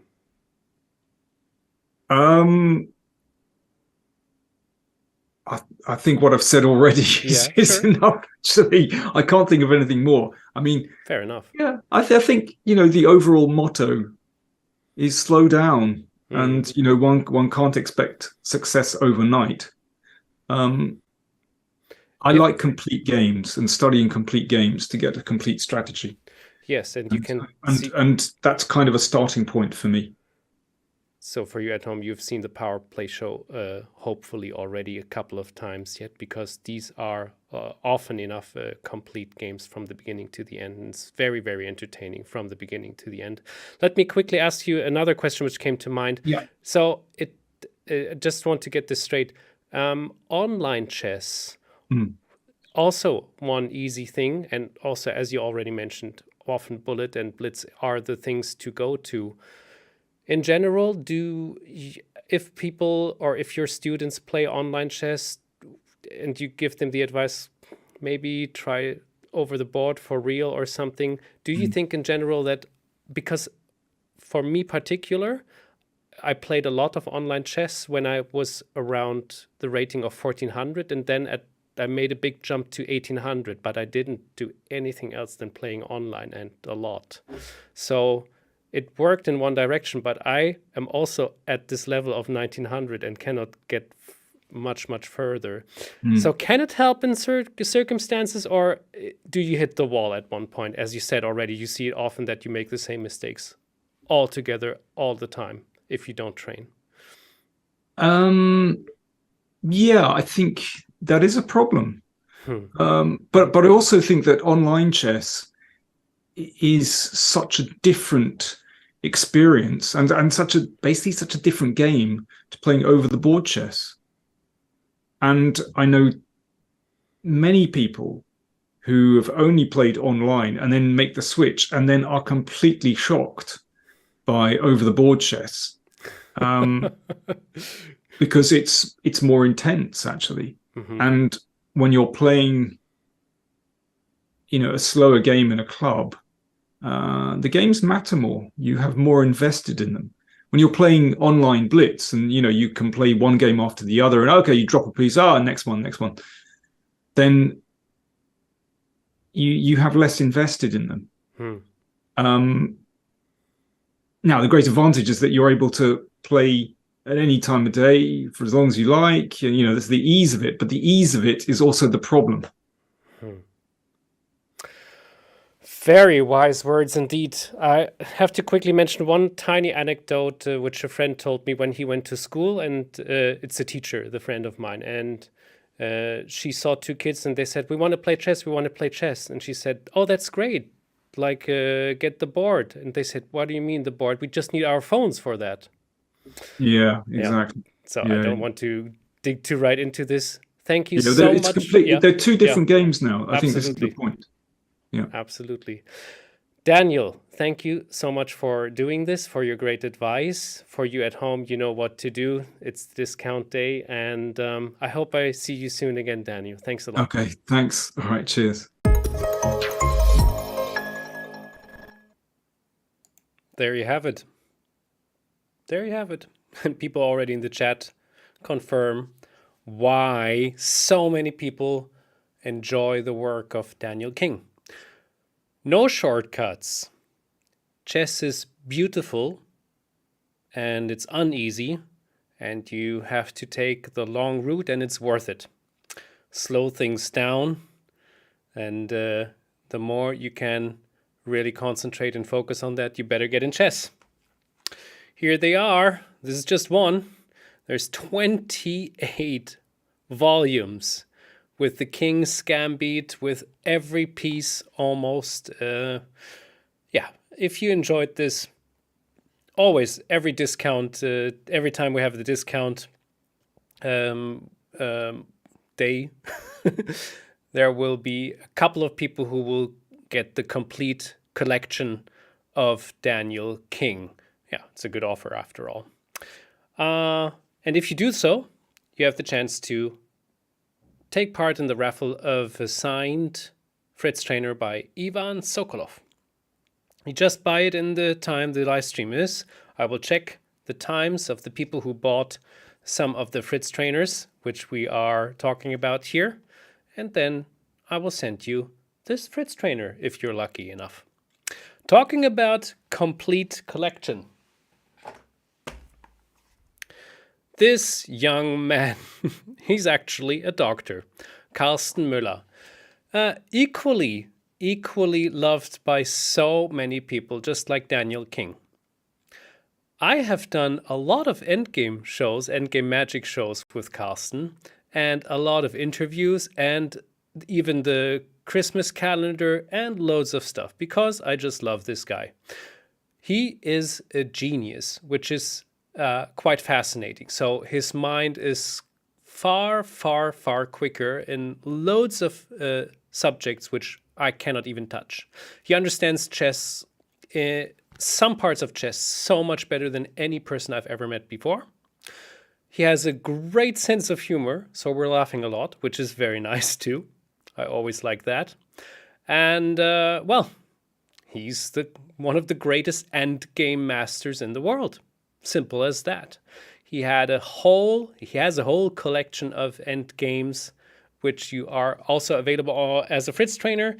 He's very proud of the 4-player type model, which we will also talk a little bit in the interview, which is very interesting. By the way, talking about that, he wrote a book very recently, Magnus Carlsen, The Chess DNA of a Genius, another genius after all.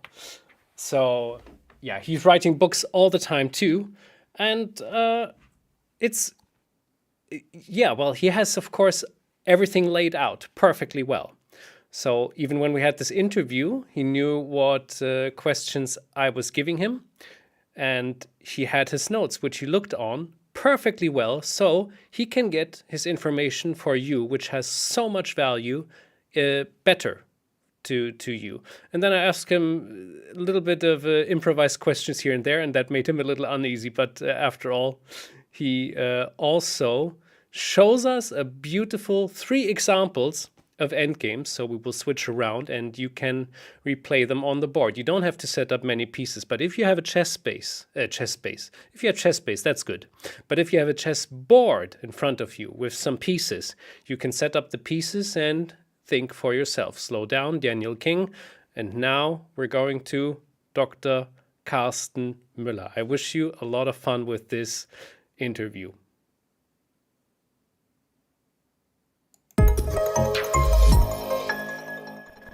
Welcome everybody with me today, as you can see, and you probably know this fellow already since a while, Dr. Karsten Mueller. Thank you for being here, Dr. Karsten Mueller. Hello, Arno. Many thanks for inviting me.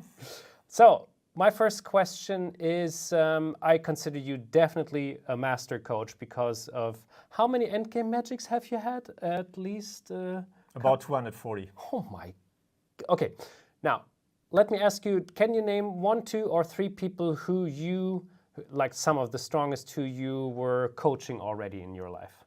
I was the second of Alexei Shirov in the Munich Grandmaster Tournament 93, which Alexei won in the end. And I had Anish Giri worked, I worked 5 days with Anish Giri in Hamburg, but I've also already worked with many others, Jan Gustafsson, Rasmus Svane, Jonas Lampert, Marta Michner, but many seminars. It's impossible to name them all. I was not prepared for the questions, so it was... The list goes on. No, I just wanted to get a quick, tiny insight, so thank you for that. But now, let's get... Louis Engel, of course, worked for many years. Frederick Svane, Jakob Peiken, many more. It's not possible for me to give a complete list. But I've never worked with our world champion. I had a few hours with Wesley So here at the before the endgame magic with him, but not with the world champion. Yeah, but Magnus Carlsen in his youth worked with my book together with Frank Labrecht, Fundamental Chess Endings, but not with me. Well, that's fair enough. Your book is already worth something, and also your Fritz trainers, of course. But let me ask you the key questions which I want to ask all the coaches, or which I asked all the coaches already. So. What are your methods, your personal methods to coach your students? Yeah,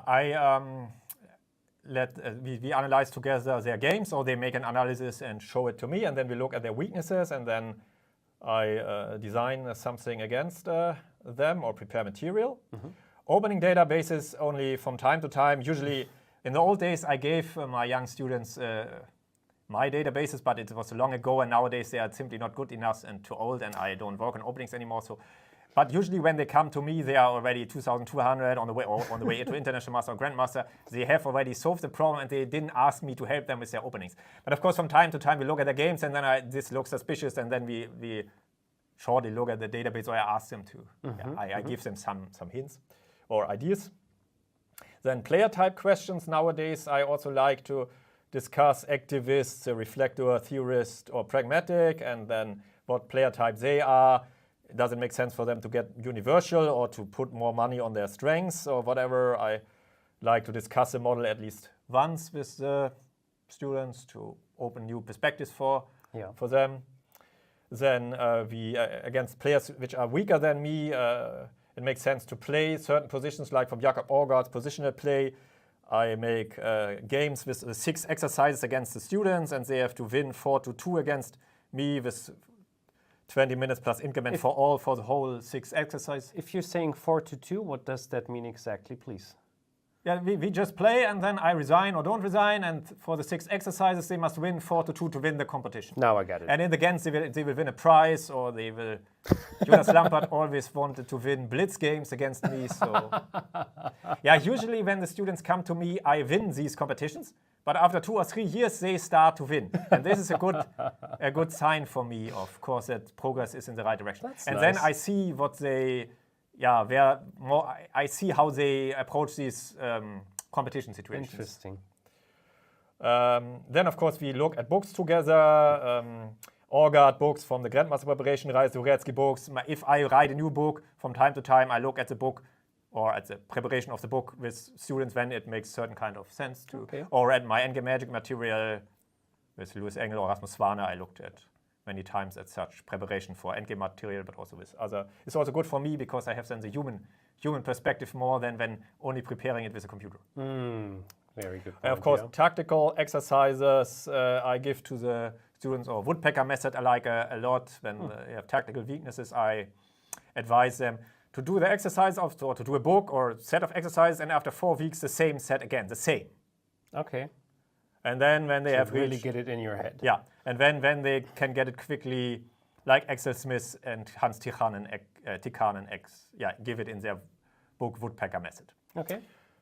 And on seminars, I like exercise competitions. But of course, last not least, of course, I make endgame training. This is what my most come to me. And there I liked Dvoretsky's endgame manual a lot. I've worked parts of it with Gukesh or with Vincent Keimer. I forgot, of course, to name Vincent Keimer. I was several times in Saulheim with them.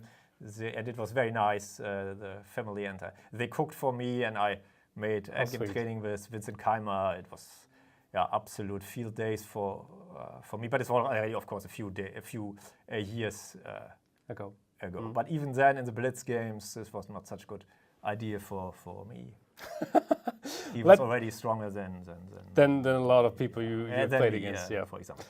Let me get to the next question, Karsten. So, please give us the greatest chess advice you can give.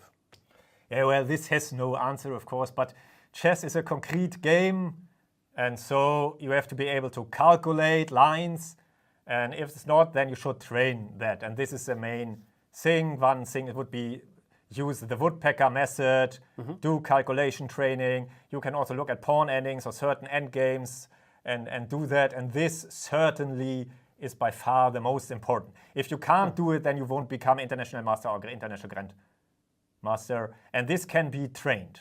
This is also and the younger you start, the better. I still profit from my training with Gisbert Jacobi when he always gave us tactical exercises and we solved them on the bus ride home against each other in a competition. And for several years, and I still profit from that nowadays. And this is certainly most important. When you were mentioning, normally you do not have the weaker students, like students till 1600s. You normally have students which are starting off 2000 or even higher. Yeah. So can you give some advice for the, I would say, better club players or the ones who want to become a title player? What is your advice for them? Yeah, as the players below 1600, I would advise to take to search for another trainer. It just doesn't make sense in a way. Yeah, the other, of course, calculation training, woodpecker method. Then player type question might be interesting. So and then either become more universal, look at your weaknesses and work on your weaknesses. Especially this is important for activists, as they have clear weaknesses, and it often helps a lot to work on them, to be aware of them and to work on them. This can help to take a next step. For example, to become grandmaster, needed to get rid of several of my typical activist weaknesses. And it's a bit player type dependent now, of course. So if you are an activist, this can help a lot. Or you could also put the money on your strengths. Makes most often sense for theorists and others. Then it makes sense to start in the openings and to make good databases, leading the game most often into your strengths. This is a different approach, can also be taken. It depends on what you want and your player type and what you can do, or what you can achieve. And of course the Grandmaster Preparation Series by Jakob Ora, that's very good. So solving exercise is good. And positional play I like most. This helps a lot. This kind of exercise, and of course play strong tournaments, play against strong opponents, analyze the games with your opponent, with yourself later. And you can also play in the internet, but not bullet. Slightly longer time controls, save the games, look at them, and improve your opening databases, solve exercise, and play against strong opponents, play IM tournaments.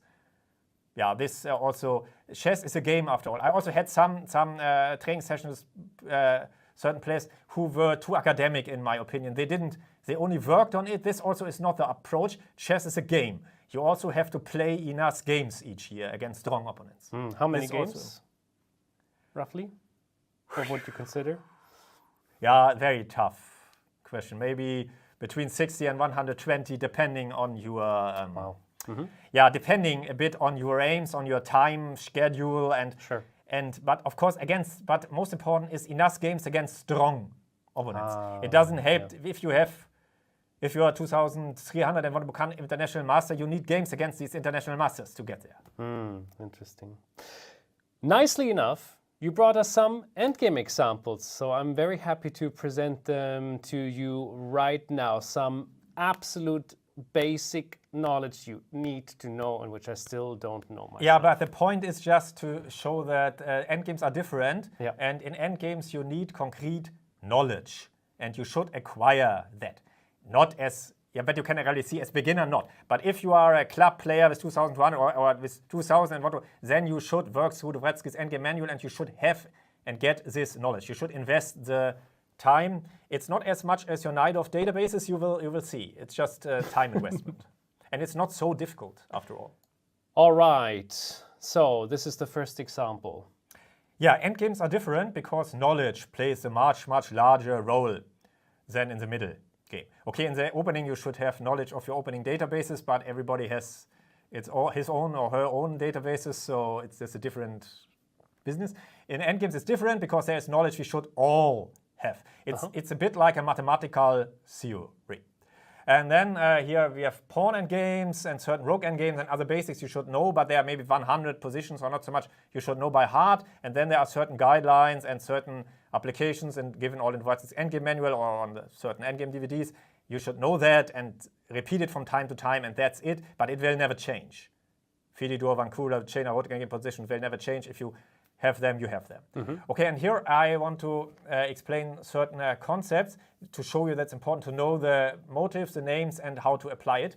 First is opposition. Here king and pawn against king and pawn with blocked pawns. And the key squares for white's king are e6, d6, c6, and c7. If white reaches them, white always wins. If not, the pawn f5 it loses directly. But this, it's always, you have to apply with the right spirit. And so white takes the opposition, the middle between the three key squares. At next, white advances to one of the key squares, then wins the f6 pawn. This is taken on a key square of the f5 pawn. So knowledge builds on each other. To understand it, you need to have king against pawn against king. You need to have everything. And this is also typical for endgames. This is, of course, you need the building blocks from the beginning. Okay. And you should be able to mate with knight and bishop, but just you see why I mostly train advanced players. Okay, opposition. Opposition is when the rectangle around the king, all corners have the same color. Here both are white. King on b5 would be diagonal opposition and so on. But we don't have to go into the general opposition theory. It is not needed here. So white plays king d5, gets on a key square next and wins the pawn f5 on a key square and wins the game. So this is opposition. You should know it. And you should also know what opposition is. It's not so difficult. Okay, then we can go on to the next example. This is not really about opposition. It's the end of the study by Grigoriev. It has also to do with opposition. White to move must be able to answer king takes b6, by opposition king b4 and draw. Yeah, that to know is the key, I guess. Yeah, that you should know, of course. You can't invent the wheel over the board again. In endgames, you need knowledge. This is one of the big differences to the middle game. Yeah, and 9 out of 10 times I would have moved my king to g5, of course, which is wrong. Yeah, there are 141 moves to get from h4 to g4 in the right time, but there's only one draw, and after king g5, king c2, you will run into the body check, or you will play king c7, I will play king e5, and you will lose. So you have to avoid this and the body check, and the only way, and a body check is different from opposition. A body check is when one king takes away one important square, or already one important sport from ice hockey. Dvoretsky calls it shouldering, by the way. But I like body check more because it works in German and English. It's from ice hockey, but okay. And so body check is when one king takes already away one important square from the other king. The body check can have the form on opposition or not, doesn't matter.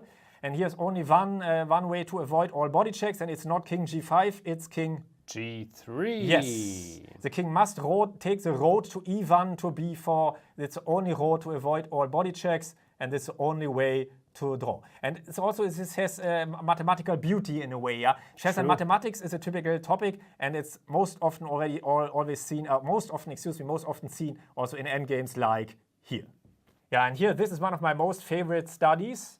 And okay, the first question, of course, then is, okay, you have different approaches. You can calculate everything, but if you calculate everything with white to move, this eats up a lot of time, and you must be a good calculator, and you must have enough time on the clock. It can be done, but you must be a very, well-structured calculator. But it's one approach, of course. You can take it. It would be the pragmatic approach or the approach of the alpha-beta engines. Okay.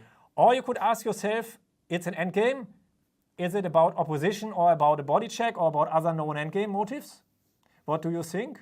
I think it is the body check because, well, I made it wrong already the first time. But you're very right. It's not about opposition because it's not blocked pawns and it's not a key square thing, and so it's intuitively not about opposition, and it isn't. And as we are here, of course, it's about body check. And white can give 3 body checks: king d5, king d4, or king d3. And otherwise, maybe you would first calculate king f4 to a draw, then king e5 to a draw.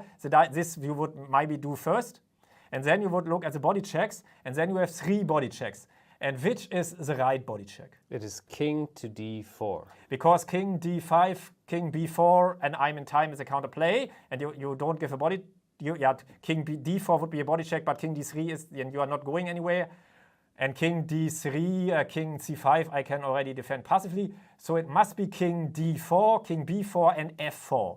And this body check now does win. We needed, the direct racing lines didn't work. We needed one tempo, and we need then one way to win it, and it was a body check, king d4. And this shows why endgames are different from all other phases, and why knowledge helps. You should know concrete positions, you should know terms, and you should then know certain guidelines, but then you should also know when they apply, and you should also get an intuitive feeling for their exceptions. And when you have worked through Dvoretzky's endgame manual and some practical endgames and this, then you have mastered it. But if you haven't, you should do it, because it can also help you in other phases of the game. For example, it helps training your calculation, and some of these guidelines are also important in other phases, and it gives you a better feeling for coordination of a few pieces and what single pieces can do and what they can't do and how to dominate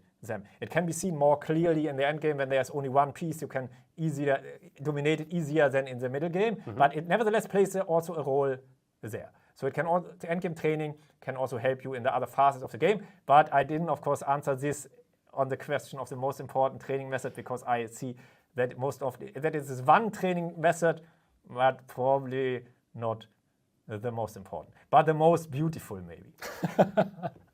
Karsten, thank you so much for this really valuable insight. I'm looking forward to more endgame magic shows, and for you at home, you know what to do. Today is the discount day, and today you can get the whole collection for a very good price. So, many thanks for inviting me, Arne. Many thanks for watching it.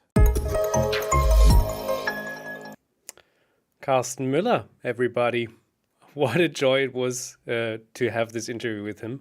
Also, it's always a joy to work with him. So here is his newest Fritz trainer, how to attack correctly, because he was an attacking player. Unbelievable. You might think like, oh, he's always going for endgames, but no, he was a super attacking player. His knowledge is great in so many ways.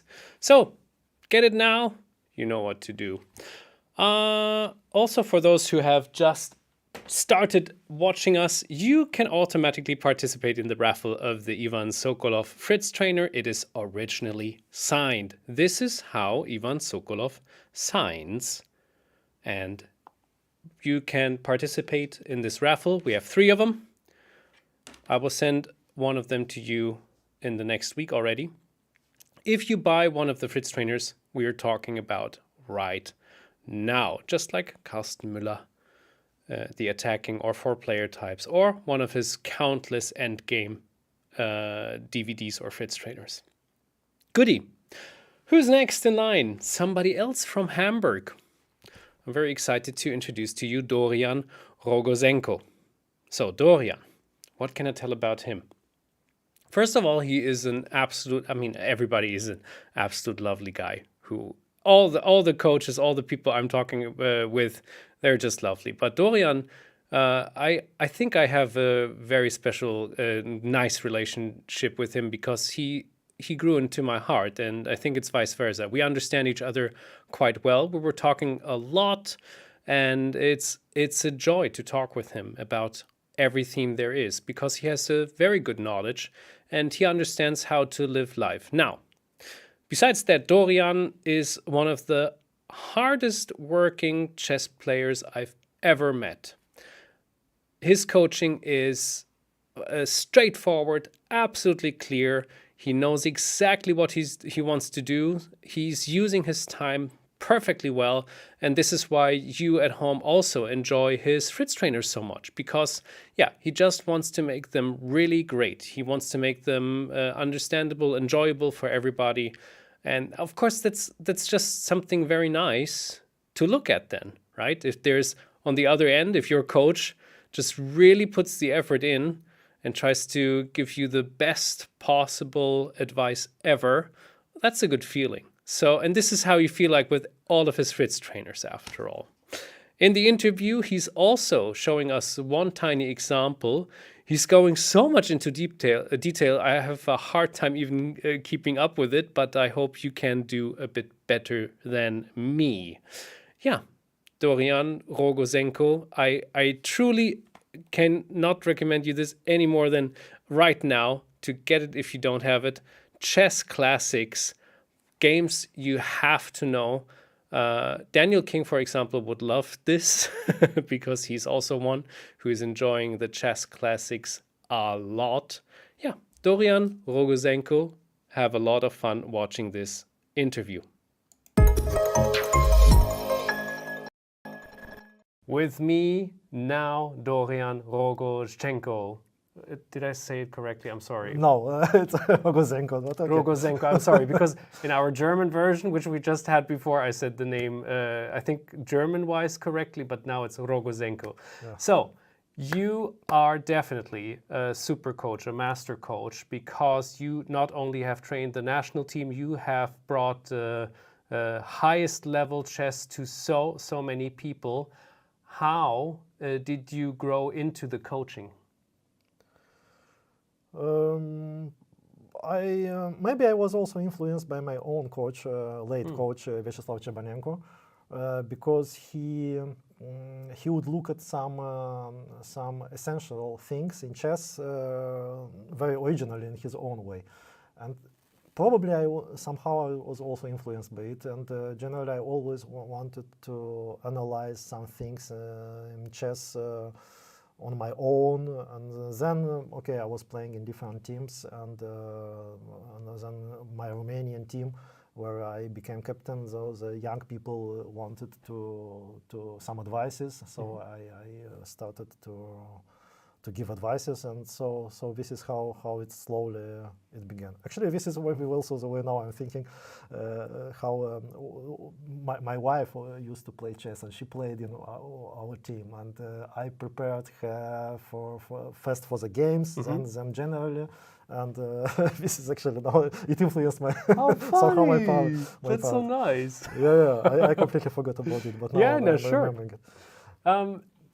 You are known as hardworking and diligent, and of course absolutely well prepared, as you probably know already if you've watched some of Dorian's Fritz trainers. This part of yours, is this also part of your coaching method, or what kind of methods are you using especially for coaching? Well, for me it's clear that generally if you want to make progress in chess, you have to completely concentrate and completely work hard. I'm talking about high-level chess, about some... Sure. At the beginning maybe, but still chess is very complex. Very often you ask a question and there is no clear answer. Even what is the best move? E4, D4, knight f3. I mean, even this is not. Sure. Is not. Everybody wishes there would be a clear answer, but apparently it isn't. No? Yes, the game is very complex, and in such a complex thing, in order to make progress, it's really you have to train a lot. And yeah, I usually require at least at some time, at some period, I start to require from the people with whom I work complete devotion, and otherwise it doesn't work. Of course, not many, well, some of them are not prepared, and okay, it's maybe also not bad, but generally, if you want really to make progress, you have to give up everything. Or if you just enjoy the game, yes, it's also very, very okay. Yeah, you enjoy the game, you make maybe slow progresses, okay, make mistakes and analyze it and so on. But generally, I think that if you do something, actually it doesn't have to be chess. Anything, you have to do it good. Chess.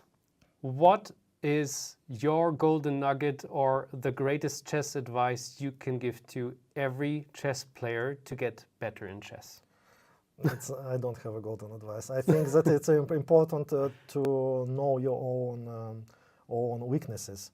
So it's not only maybe chess-wise.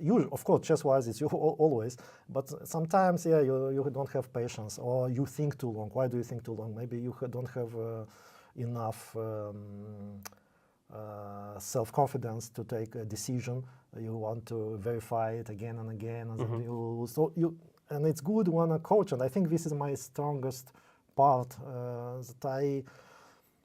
because I have a big experience and working with different people, and to see what is the biggest problem. Sometimes one thinks, okay, my problem is opening, or maybe my problem is calculations. I don't calculate, but maybe the problem is the real problem is completely different, and then you don't really make progress, because you are working on the wrong side, and I think for the coach, a good coach, actually, it has, of course, to wake some interest from the pupil to work on chess. But secondly, of course, to see what is important for him now or for her this period of time. What is important. And actually, I developed as a national trainer when working for many years with a national team, mainly with the men team. Okay, there are people with over 26, so you can't really, so maybe they work only on openings. But how to bring somebody in a good form for a specific competition. And I think in the my late period of national trainer, I have a system of how to individually to work with somebody in order just to bring him to be in his best form for this specific tournament. Because you see somebody plays good at tournaments, next tournament very bad, or one game good and one game bad. And this form is also something which is not studied at all. What means a good form? What means a bad form? It's something nobody would explain. Yeah, okay, if I slept 8 hours, I'm in good form, and if I can't sleep, I'm in a bad form. It's also not correct. So how to bring it? Okay, I have some exercises, and depending on with whom and for what competition, for how long, and so on, you should work with this exercise in order just to bring you to a good form. So I think this is a very important very individual approach. At least in my case, it's very individual. I don't work with groups. Only when it was a team before the tournament, but generally it's individual. And actually now I'm remembering that Chabanenko, he also had the approach. 2 is a maximum. So 2 pupil during the training. That's not more than 2. Okay. He had one exception when there were 3 girls, because they were very good.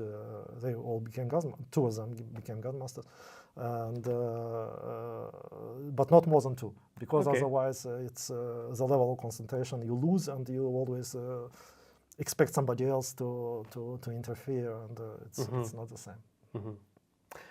What is your advice on training tactics?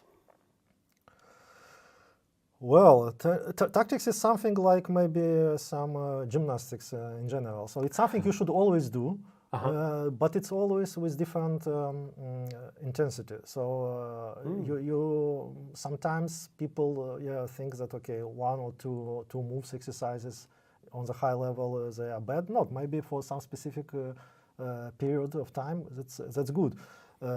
Tactics generally is good, but I would suggest that medium difficulty. So every day from light to medium. If you want to specifically to work on tactics and to work on calculations, okay, then it's different stories. And if you want to train calculation, sometimes there are very deep exercises and so on. But generally, I would advise do it regularly with medium exercises. So medium exercises means something that you need 5 to 10 minutes to solve correctly. So to solve 5 to 10 minutes, so this type of exercise, if you work every day, or let's say 5 days a week, you do it, then you keep always with some kind of level, or you develop a little bit more. But talking about tactics, of course, also theory of how to calculate and which one you have some two candidates moves, so with which one to start and how deep to calculate, when to say stop. I can evaluate there's also something which is good when somebody explains it to you. But generally, if you yourself just solve easy exercises, but really solve it. I mean, not just, okay, 1 minute, if I don't solve, I look at the solution. This doesn't bring anything at all. This only actually hurts. Because you have the impression that you work, but it doesn't bring you further, and it has only backfires. Yeah. You're actually giving us an example, but I have one last question before we go and show you at home something very interesting about pawn structures. What advice can you give to people who just began playing chess, who just started, who know the moves, who are maybe having a rating of 1200 or a little bit more, compared to ones who want to reach a title and who are over 2000? I must say that in my life, I think I had only very few experiences with people who are very, very beginners at the beginning. But I think it's important to enjoy what you're doing, and this you can do it maybe by playing with somebody. So ideally, somebody watches, or a trainer somehow gives exactly direction which way. But I think that it's important to play some positions with few pieces, with some endgames, and to see this coordination between pieces, and but in a form that you enjoy it. So either by playing or some competition with somebody in a way, or so somehow to enjoy the process and to learn something. And I think that to learn this coordination between pieces, not necessarily calculation. I wouldn't say it's not calculation. It's this harmony of pieces under supervision of a very experienced trainer. This would be ideal. So I think. Excellent. Now it's time to look at an interesting position you brought to us, and you will explain it a little bit. Yes, I wanted to. So let me once again. Sorry. Yes, I wanted to, because you mentioned that we'll have a short interview, and I was thinking, okay, what can I concretely show maybe in a short interview? Yes. Because everything you can, you need time to explain. Sure. And I wanted to speak a little bit about some strategic elements which people generally think that they know everything about, or they don't need to look at it any deeper.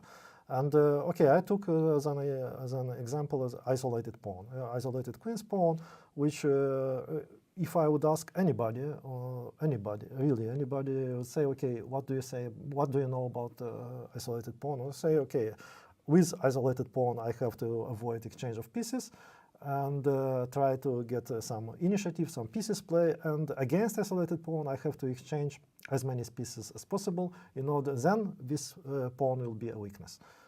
Okay, and now I want to show you this example where white did exactly that.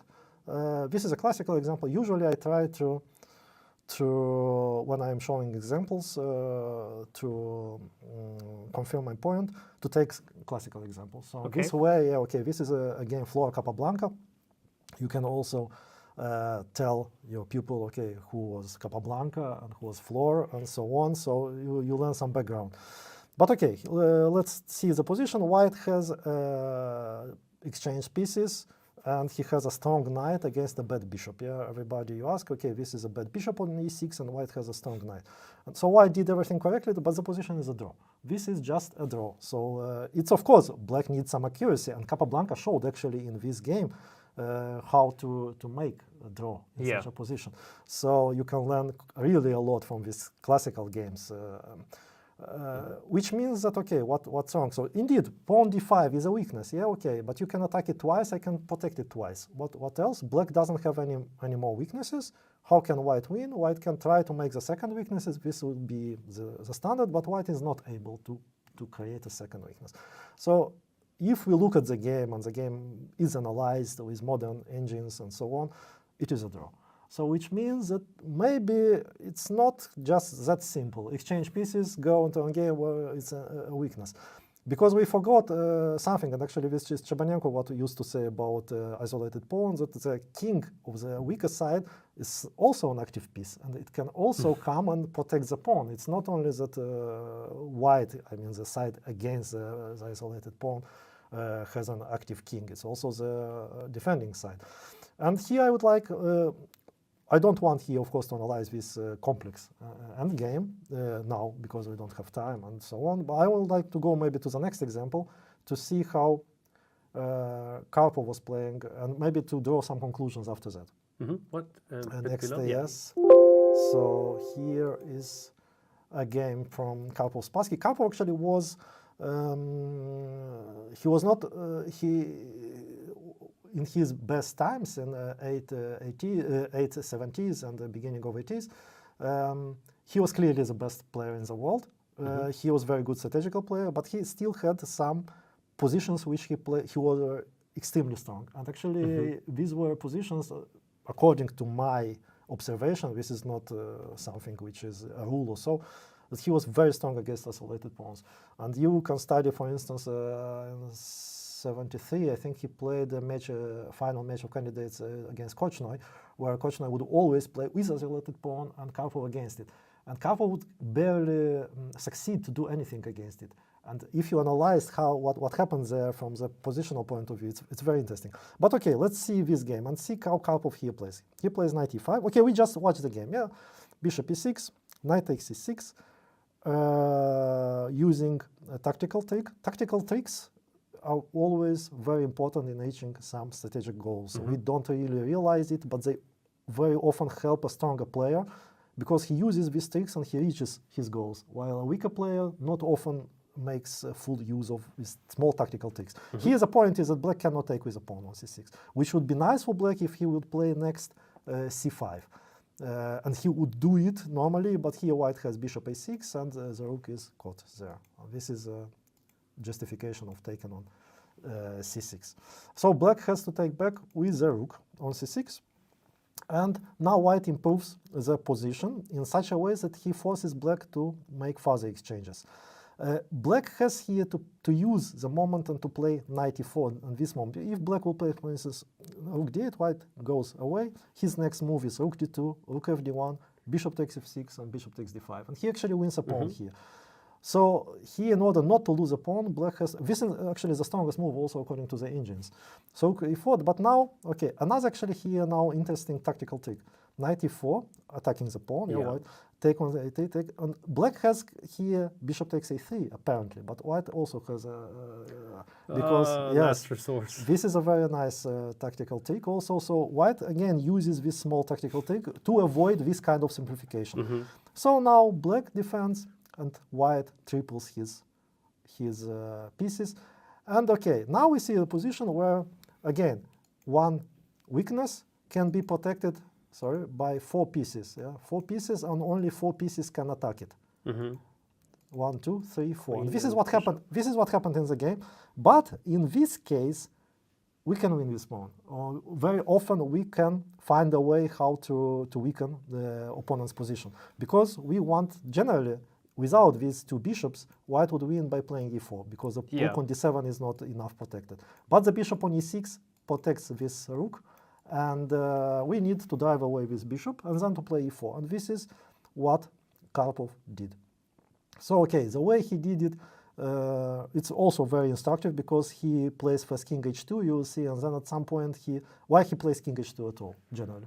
Yeah, with a prophylaxis, he goes away from the first rank, he goes away from the diagonal a7, g1. Just in case, these are small things which maybe in some tactical complications may work out later. Okay, and then he drives, g5 is not a good move, but and here again, he goes from the diagonal, which potentially will be weak. So he goes away first, then he plays f5, the bishop does not protect the rook on d7 now, and white, and white then plays e4, and the pawn is pinned, and the white wins the pawn. Yeah, the pawn is pinned. So okay, what did we see here? Why here it worked, and on the other example it doesn't work? Because here we exchange the knight and we keep the long-ranged pieces which attack the pawn. So the rooks are best attackers, and the bishop is from far away. It attacks the pawn on d5. And this is then much easier to exploit in concrete situations. Of course, there are also many ways. In this Karpov-Korchnoi match was when black has to play f5 in order to protect the 4, but then it weakens the king. Or other ways, sometimes white has a pawn on c3 instead of on e3, and white has to play c4, then black has to play b5, then white cannot make progress. There are many things interesting, but okay, which means we want to exchange pieces against an isolated pawn. But ideally, we don't want to exchange all pieces. We want to exchange knights. This would be the best, and to keep the long-ranged pieces, because then we have better chances to use the weakness of the isolated pawn.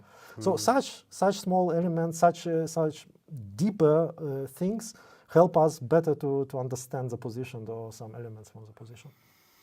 Yeah, that is deep stuff indeed. Absolutely. So, well, Dorian, I thank you so much again to give your wisdom to all of us. And yeah, you know what to do. The Fritz trainers are out. Get them as soon as they're hot. And yeah, I hope for many more Fritz trainers and for many more interviews with you. It's always enjoyable. Okay, we'll see.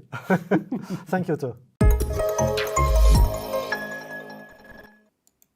Well, that was Dorian. So much knowledge. Whoever has been staying from the very beginning of this stream to now already gained 200 ELO points by just listening to all the coaches. Here's the Fritz trainers. You need to get the latest of Dorian. I think this one is the latest. No, this one is the latest. One of them. You'll see it online anyway. So get them while they are still hot. You still have some time to get them. Also, of course, you automatically participate in the raffle for Ivan Sokolov's signed Fritz trainer. So get those buyings going. That was wrong English. Doesn't matter. Next one. Well, that is a special jewel. You love him super much. His Fritz trainers are selling like warm bread. And of course, because he is just a fantastic coach. I mean, what he can show off is, of course, Eline Röbers, who is striking to the international master. And at one point she might become a grandmaster. And he started with her in the very beginning when she had an ELO of 1,000 to 1,400. That's when he noticed her, how she was beating the young guys. I'm also talking about this in the interview with him. Robert is just a wonderful person and he is a master coach. So there's really few people who can give so much chess knowledge and bring it over so well and are also so polite and nice by doing this. They can encourage you. And Robert Rees is just a proud example and definitely one of the best coaches in the whole wide world. There, I said it. And I think you agree with me. So the interview with him is really, really interesting too. He gives great advice. And everybody who has a lower rating, everybody who started with playing chess, who is under 1,600, well, there's no other way around him. You have to get his Fritz trainers, in my opinion. So, without further ado, here is Robert Rees. Enjoy this. Now I'm very happy to have with me once again, as often, and I'm very happy that it is often, Robert Rees. Hi, Arne. Thanks for having me here. It's always a pleasure to be on your side. Excellent. Exactly the same thing that I wanted to say. It's always fun to have some interviews, some talks with you. And now I think this is absolutely fitting to the theme we are having right now. Master coaches, super coaches. You are definitely one of them. You have made so many Fritz trainers that it is difficult to count them meanwhile. And people love your material. And I know why, because you are... Coaching is in your blood, and it is something which you really enjoy. Now, let me ask you the first question. Why do you enjoy coaching so much, and why are you good in coaching? Well, the last question I'm not able to answer. It's better for others to judge. But why I enjoy? Well, I like chess, and I like to interact with people. And I'm actually from a teacher's family, so that probably explains why I decided to, after years of trying to become a good chess player, okay, I reached a reasonable level, but at some point you realize, okay, you're not good enough to be able to make a living as a player. And then, okay, the combination of teaching and doing your hobby, it always attracted me. And yeah, that's what I enjoy up to today. And yeah, what makes you a good trainer? I really don't know. It's I think the human part is often underestimated. Like you can be a good chess player, but it doesn't automatically mean that you're a good coach. You also need to be able to transform your knowledge to the student. Mm-hmm. And I think that's not given to every strong chess player. That skill. And I hope that my method works like that. Exactly. Yeah. Talking about the method, this is the next question in line, actually. So what are your particular methods to coaching? Yeah, well, it always depends also on who is your student, a young guy or just an adult who enjoys the game, a very young kid or a very talented kid. All these kind of factors, they need to be studied by the coach before. So whenever I get a new student, let's say with a bit of ambition, young guy, I ask them to send me the games. I will have a look. And especially in the first couple of sessions, we will analyze games. And well, the reason why I think I'm doing good in what I'm doing is I'm giving direct, straightforward feedback. Mm-hmm. And some trainers and coaches, from what I know or hear, is that they are not often confronting their students with clear mistakes. But I think you always need to be clear to the students to know what they can expect from you, and it will help them. I always appreciated when people were very straight to me. And okay, sometimes this may sound hard, but it's not the intention to be hard. It's just to have everything clear and be confronted with your strengths and weaknesses, and to build up a relation with trainer and student, so that you can trust each other. In one of our recent interviews, you mentioned that you are the coach of Eline Röbers since like kind of her very beginning of her chess career. She had a basically when she started playing chess. So that was around 7-8 years old. 1 year later, I started. Yeah. So this is just a quite beautiful story, of course, because she's doing exceptionally good work, and of course, a lot of this probably or perhaps falls back to you too. When you started training with her, how old was she then? Yeah, I think she must have been around 8, but to be honest, I forgot exactly what age she had at that time. We started with group lessons, and well, she was in a group with all the boys, and she was beating all the boys. So I noticed her talent, and very soon after, we started also doing private trainings. Mm-hmm. And yeah, what was your exact question? The question is following up now, but I just wanted to know exactly. Yeah. So, and since you are making a lot of Fritz trainers which are about calculation, but also for different levels and different aspects, and you're also giving some hints and advice for the different levels of the players. And yeah, well, you started with Eline Röbers when she just started to play chess. What is your greatest? And by the way, we're also having our underdog show, which is like where low-rated players win against very high-rated players. So you, better than a lot of other coaches, know how to get the best out of chess players who just began playing chess. Give us a little bit of advice for the players who just began playing chess up to a level of, like, say, 1400, 1600 even. What is the greatest advice for them?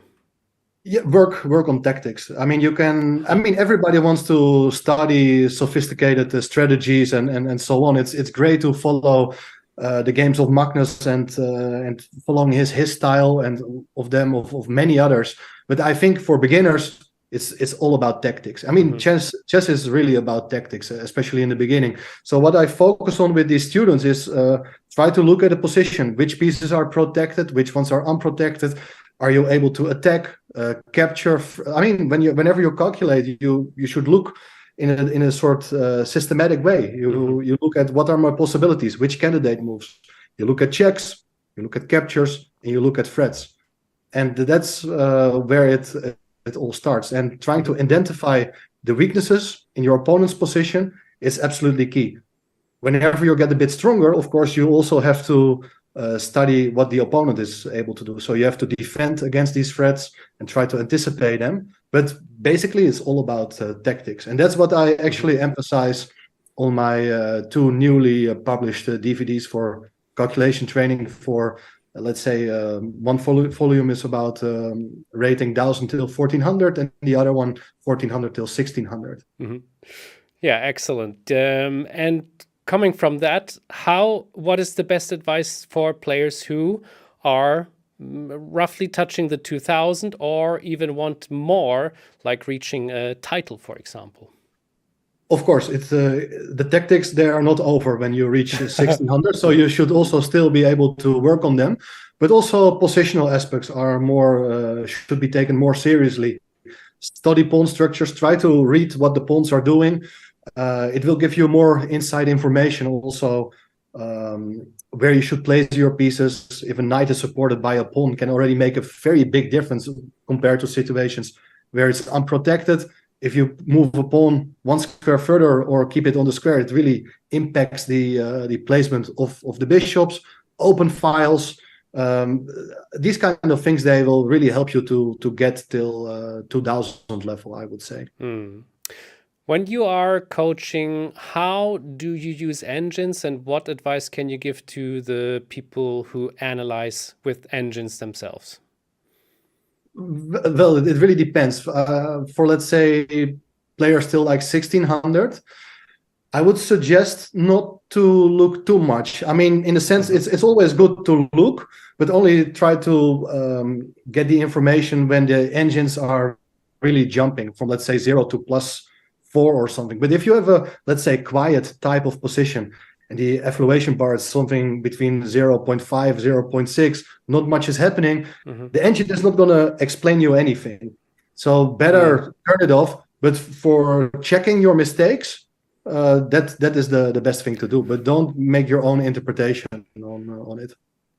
What are your thoughts about online chess? And I mean, of course, in general, we're talking about bullet chess and blitz chess, because a lot of young players now almost grow up with this environment of online chess. Is this something where you say, like, hey, you should play as often as possible, it can only benefit, or would you be, or are you the person who says, be cautious, this can actually damage? Well, I see it more as a training, but it depends on how you use it. Like if you like playing online, definitely do it. But if you don't like it, okay, it's a pity. You could have tried to test out your new openings, try to get in shape, try to get in good form with spotting tactical possibilities. So especially in pandemic, when there was no over-the-board chess, I recommended my students to play online. And actually, I could see the difference in the results between those who invested their time in playing more online and the others who didn't do. Even some of these students, they even gave up on playing chess. That can of course also happen. Some people really don't like the online part. And I think the most important thing in chess, whenever it comes also to self-study, trainers, they can have recommendations. You should do this or you should do that. But the most important thing is you should do something you enjoy, because otherwise it is not going to be a happy marriage between you and chess. Very nice. We're coming to exactly perfectly segueing to the next question I have, because when you are coaching, in general, it's about chess. But what about if there are some like issues, like, I don't know, if you didn't sleep well and you couldn't sleep well for some time, if something happened in life and all of that above, do you go the step beyond, or are you like, listen, I'm your coach for chess and we're doing chess? No. I try to build up a relation where, I mean, I'm mainly talking about young students now. Yeah, I mean, I'm probably not the person who should be able to give life advice to people 20 years older than me. But to young people, I am there. I'm using my ears. I'm listening to them, and I try to help wherever I can, especially during tournaments. I've played these tournaments myself as well, and there can always be unexpected things happening, and it can really affect young people. They have not been in such situations before, and any kind of advice which can help, I should give it. So sometimes the preparation is not even chess-wise; it's also psychological. Like, just if somebody is really unsure about its own skills, then probably I should talk more about the mental aspect, like try to give confidence to the student, rather than trying to drill them to learn new opening theory. That's not the way to do it, I guess. When it comes to end games, middle games, and to openings, how do you differentiate, and what the importance is of those three chapters? Like, is it like, okay, first it's all openings, then middle games, then end games? Or do you say first end games before anything else, and this is the most important thing? Can you emphasize a little bit on that?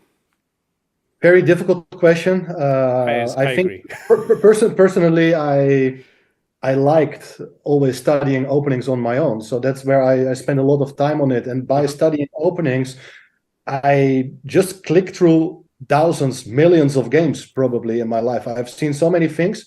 And while studying these openings, you also study middle games and end games. So you learn a lot by studying openings, not only the openings, but also other aspects, positional, tactical play, different phases of the game. When I'm with students, let's say face-to-face, okay, of course you work on openings, but you also work on calculation, you work on endgames, and I cannot really say how you divide it exactly. It also depends on the exact needs of your student, and there are different approaches. Sometimes I work with students trying to erase their weaknesses, and with other students, I try to get them even better at their strongest point, so that they are comfortable getting sharp. If you're tactically very gifted, you would like to get sharper positions. You need to adjust your playing style, adjust your openings. And then, of course, the focus is a bit less on endgames. But if somebody has a very positional style, and if you have a game where in the first 30, 40 moves, not much is happening, the emphasis should probably be a bit more on studying endgames as well. So it also depends on the character of the student. And there are a lot of trainers, coaches who have their own method. And I have my own method in a way that I try to see who is my student and see where I can help the student best. Rather than saying, okay, we're going to do it in this or that way, I prefer to have a dialogue with my student, and then together we can come up with a good plan. That's usually what happens. One last question.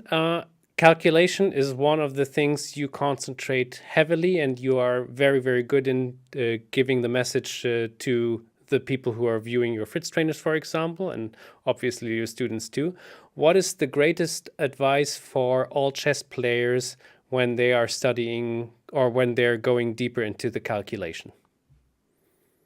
Well, my main advice is that, from what I see from my students and what I know from my own experience, is people tend to go very deep.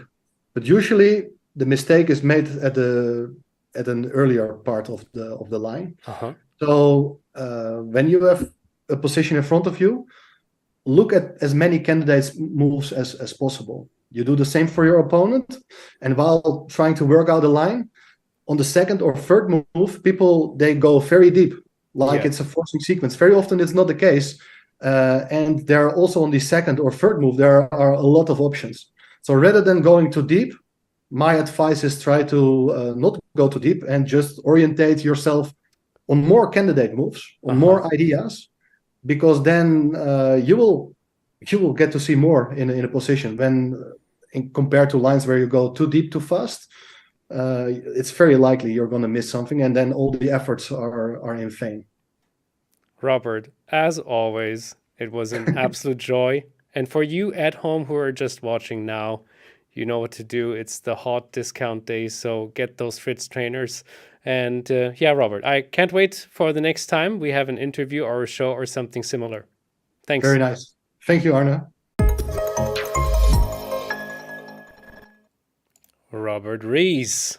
What a cool guy. What good advice. Yeah, so get those Fritz trainers. Last chance. They're on offer.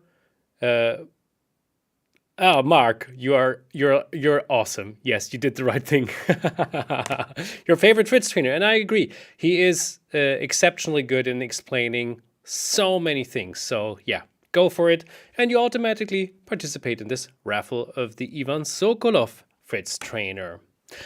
2 more left, unfortunately, but yeah, so far your elo has risen to 250 points. And for the last 2 coaches, which we will talk about, these 250 elo points will double up, because we are talking, or I have been speaking with Ramesh. I'm pretty sure you have heard of Ramesh already.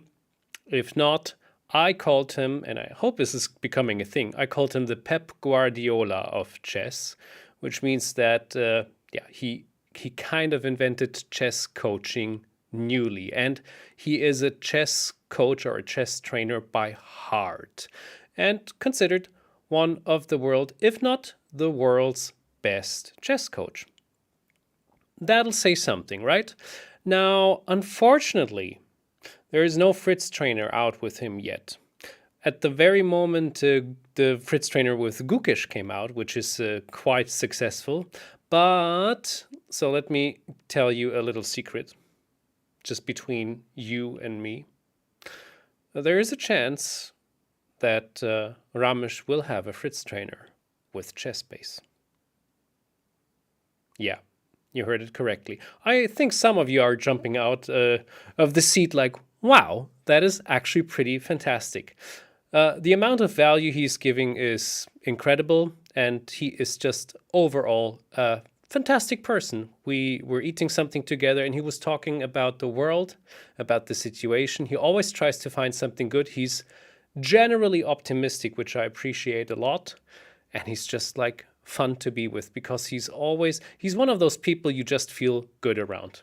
So enjoy this gold nugget of value with Ramesh.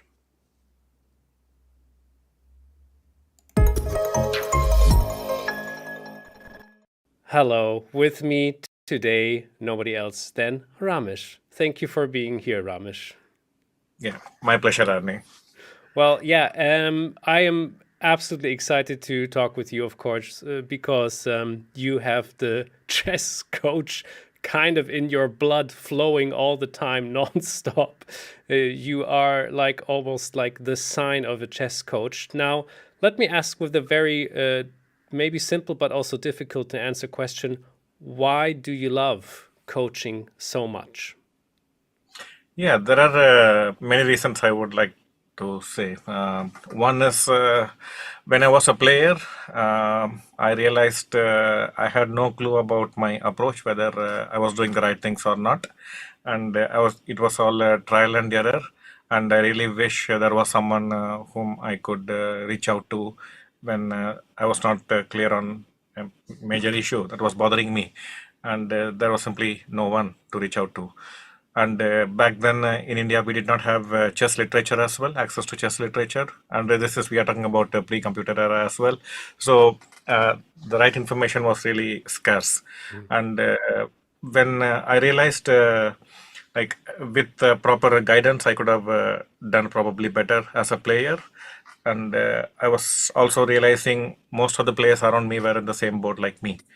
They were also looking for guidance. And when I got an opportunity to work with some players and they produced good results, I realized I can make some difference in a few players' chess career. So that's how I came into chess training. And since then, I've tried different approaches to see how chess training can be made more effective from the player's perspective. So can we help in their learning process, make it more efficient, and as a consequence, make it more rapid as well. And I believe I've been reasonably successful in that. Nice. When we're talking about, and it would be great if you can give a little bit of insight about this, training methods. What are your training or coaching methods in particular? First thing is like how I see the growth of a player is like probably we have had this discussion before once. It's like I see the journey of a player as like a small plant trying to become a tree. So the small plant by itself is not very strong as of now, but eventually it can, when it becomes a tree, it's going to be incredibly strong, and it can stand on its own against whatever is thrown against it. So in that sense, an upcoming player, I believe, needs to have certain qualities which can aid in the process of learning. So we can actually teach a player to learn effectively. So the first thing, a few things I notice is this fear of losing games, the fear of failure. This is kind of very scary prospect for most players, and they kind of fear losing games before it happens. And when they are playing games, they fear about losing this game. And after a loss has happened, how they react, that also is vital, because I have seen many players lose confidence after a loss. Disappointment I can understand, being sad I can understand, but the next phase is very dangerous, where you stop trusting yourself, your decision-making skills. And some children can even go to the extreme. They believe like, maybe I'm not a good player, maybe I don't have a future with chess. And that is one of the reasons why we have a lot of attrition happening in chess. So I strongly believe like before we even approach the technicalities of the game, we have to make the player familiar with these issues, that there are going to be losses, there are going to be disappointing moments. That does not mean they cannot become good, or that is not a judgment on them that they are weak. It's just that they have not learned some aspects of the game as well, and it is possible to learn them with proper work ethics. So once we lay down this process, then when disappointments happen, the player is kind of mentally ready, and they are not going to take it too personally and start doubting themselves. And rather, they would invest their time in becoming better in areas where they made the mistakes which led to that loss. So I strongly believe in combining chess psychology with training. And there is another important aspect. Most of the players, they believe they belong to one category or the other, like I'm a positional player or an attacking player. So once they categorize themselves, it's very difficult for them to learn the other side of the game, which they are not very comfortable with. And once you avoid a major area for very long time, they can eventually become weak in those areas, and that can hamper their growth. So this is another thing I like to emphasize on, that everything in chess can be learned and should be learned over a period of time. If you can give, I know it might be impossible, but if you can give one greatest advice for every chess player, what would that be? I think that will be trying to make it too simplistic.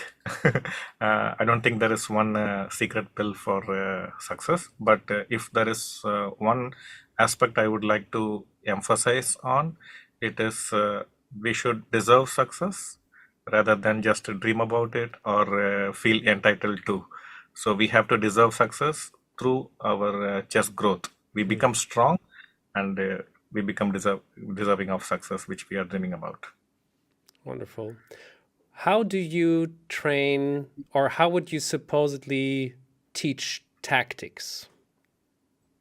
Well, first thing is like before I try to teach any concept, I lay down the principles, the main theoretical information about that topic. In the case of tactics, let's say, so there are two aspects. One is the puzzles. It's a process of solving puzzles is a process by which you are trying to improve your tactical vision.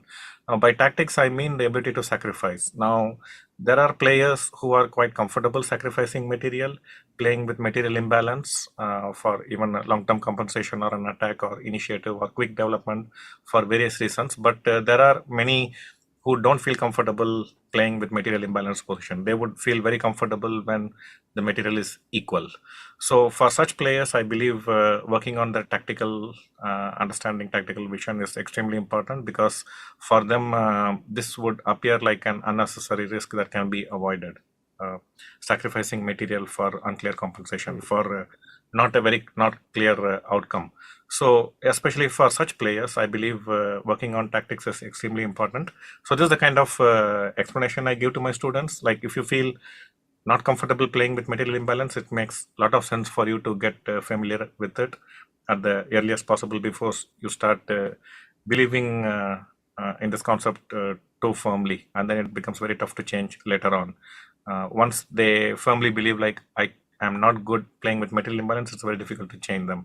So before such a firm conviction happens in their mind, it's better to introduce them to taking risk, this concept of taking risk by sacrificing material. Mm-hmm. What are your thoughts about teaching with engines, and how would you recommend to use the engine the best way possible? Okay, from a trainer's perspective, it makes a lot of sense to take the help of the engines, because we can make tactical mistakes in our material, and when we present it to the students, and if you have not checked them thoroughly and then they expose those shortcomings, it will be quite embarrassing, and also the students could lose trust in the teaching skills of the trainer, so they won't believe like the moves I'm suggesting are good. So from and also, like, engines help a trainer to identify very important moments, very instructive moments very quickly and without any mistakes. So this can be used for training. But from a player's perspective, we need to use engines with caution, I would say, especially at the probably pre-2000 levels rating. So when the players are have not yet reached 2000 or 2200 level, they have more problems in their fundamental understanding of the game, the basic principles of chess. They have not fully grasped a good understanding of the basic principles. So before they understand the value of basic principles, they start focusing on playing a flawless game with the help of engine.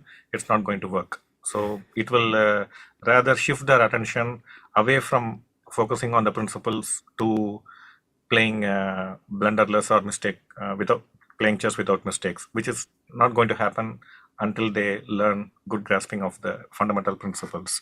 So till they are around the 20,000 or 2200 level, I would recommend the players not to rely too much on working with engines, rather than try to teach themselves how to think, how to concentrate, how to analyze. So get these basics in place, and when they feel reasonably good about their analytical skills, about their concentration, then it makes sense to take the help of engines. Mm-hmm. What are your thoughts about online chess? In particular, I want to mention bullet and blitz chess, which the young generation is kind of growing up to. Do you say, like, yes, of course, the more games you play, the better you can get? Or would you say like, well, this can actually harm you? I wouldn't want to take either of the extreme positions. Rather, I have a different perspective on this. One, chess should be fun. It should not be like all work, no play. So chess should be fun. So from that perspective, playing blitz makes a player incredibly happy. All the thrill, excitement, the adrenaline pumping, and the intellectual battle with your opponent. All this is very stimulating and in many ways very positive. It makes you very competitive. So from that perspective, I would recommend not to discourage playing blitz for young children. But the point is like chess should not only be fun. It should also, the learning should also happen, because if the learning is not going to happen, if the player is not going to get better over a period of time, chess will stop being fun, because you kind of feel like I'm not good at it. And when a individual realizes he's not good at something, he's not going to enjoy doing that activity. So a player, for him to persist playing chess, he needs to know that he's getting better. So from that perspective, improvement is extremely critical, and playing blitz alone is not going to make them a better player. So they need to train themselves on many aspects of the game, like in their opening, middle game, and game. They have to acquire different skills. They have to learn how to attack, how to calculate, how to play positional chess, how to play practical endgames, memorize theoretical endgames. So there are so many things that they need to learn to become a better player in the long run. So I would suggest a player to have some amount of time for the general improvement, the traditional way of working on chess and improving their skills. That should be a major part of their time they spend on chess. Let's say if a player is spending like 3 hours a day on chess practice, I would say maybe like 2 or 2.5 hours they should devote to proper training on various aspects. And after you have done this, maybe like for half an hour or an hour, they can play blitz. Now, the new element that has become possible because of technology is the ability to play bullet, 1 minute chess. So here we need to be a little more cautious, I would say, because we are after a certain point we are purely relying on luck, the time factor. So even though it gives you all the thrill and excitement of a blitz game, after very few moves we are purely playing on luck, relying on luck, not on our skills, not on playing a good quality game, which is possible in a blitz game. You can play a reasonably good level of chess even in a blitz game, but in bullet, after a few moves or after a few seconds, it becomes really important. It just becomes a question of who is going to lose on clock. So from that perspective, I would say, given a choice between bullet and blitz, I would recommend more blitz than bullet. I have one last question for you, also maybe difficult to answer. Openings, middle games, end games, how would you evaluate the importance of those 3 factors, if this is possible? Yeah, it is largely dependent on the strength of the player, current level of the player, and also the motivation.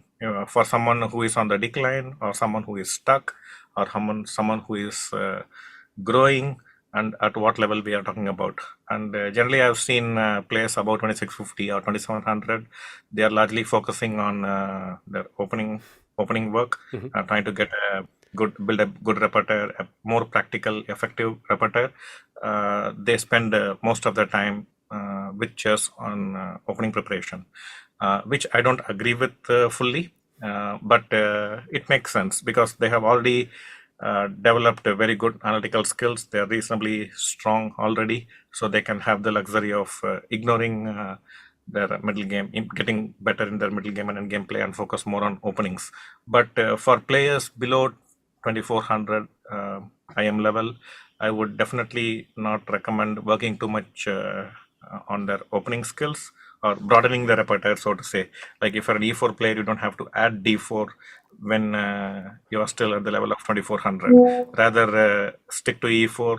Maybe you can add few varieties. Maybe you can add few sidelines or few main lines. For example, if you're playing open Sicilian H3, 6H3 against the knight off, and if you have played maybe like 2 or 3 years already and you feel like kind of very repetitive and boring, you can maybe add maybe bishop e2 or bishop e3, something like this. So you can add varieties within e4, and same goes for d4 players. I would not encourage them to learn something very big and new at this level. Probably you can postpone this till you become a GM or 2550 level. So for players below 2400, I would say work more on improving your analytical skills in different situations, not only in situations which you are comfortable and have a liking to. For example, if you're an attacking player, it's not good enough if you're good only in improving your attacking skills and calculation and playing attacking openings. It also makes sense to improve your skills in practical endgames, theoretical endgames, in positional play, and so on. So become a complete player, become an overall developed chess player, rather than being good at a few areas and not so good in most other areas. So this should be given priority for players below 2400 or 2500, I would say. Ramesh, thank you for this really, really cool insight. It was, as always, a big pleasure. And I know how busy you are, so I'm really grateful that you even took the time to make this happen once again for you at home. Thank you for watching. And yeah, Ramesh, I really hope I can see you soon again in person. Yeah, looking forward to seeing you in person as well. And thank you, Chess-Base friend Arne, for giving this opportunity. Our pleasure. Bye-bye.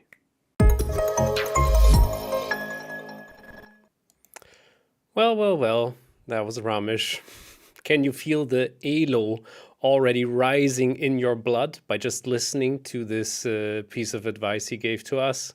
Quite amazing. I would love to show you his Fritz trainer. Not yet, but probably soon. So get this Fritz trainer when it's out. That's all I'm telling. Quick question here from Dennis. Hi, thanks for participating. How to improve a player's game who's stuck at 1500? Robert Rees, Fritz trainer.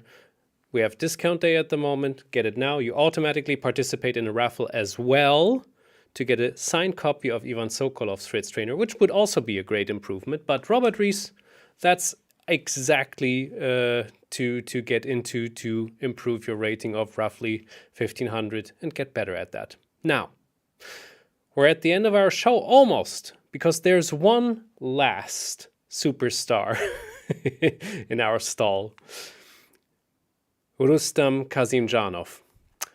And what a superstar, what a master coach he is. He actually is also considered one of the world's best coaches. He wasn't only the second of Fabiano Caruana, which he was quite famous for. He was actually a second for, I think, 5 to 6, if not even more, super grandmasters in the last 10 to 20 years. And it was all Viswanatan's Anand fault. Because Rustam was so exceptionally good with coaching, and probably the reason for this is this. I mean, he was one of the world's best chess players, definitely. He was a super grandmaster himself. He won the FIDE World Championship. So, I mean, he understands chess fantastically well, better than others, I guess, a lot of others. And he's brutally honest. It goes to the guts. And this is amazing. You want those people around you who are brutally honest, who are not going around like, maybe you should do this, but rather go like, listen, you have to improve this. And I'm certain about this. His Fritz trainers are some of the most popular ones, of course, obviously. So yeah, Dennis, my pleasure to give you this advice. And if you have an opening which you really prefer, get the Fritz trainer of those. If it's the French opening by any chance, well, you know what to do. So here's Rustam's take. And let me say one last thing. What he will say right now, what you will listen to, sums up every other master coach we have listened to already in a fantastic way. You will see. I wish you a lot of fun with this really nice interview and this fantastic guy.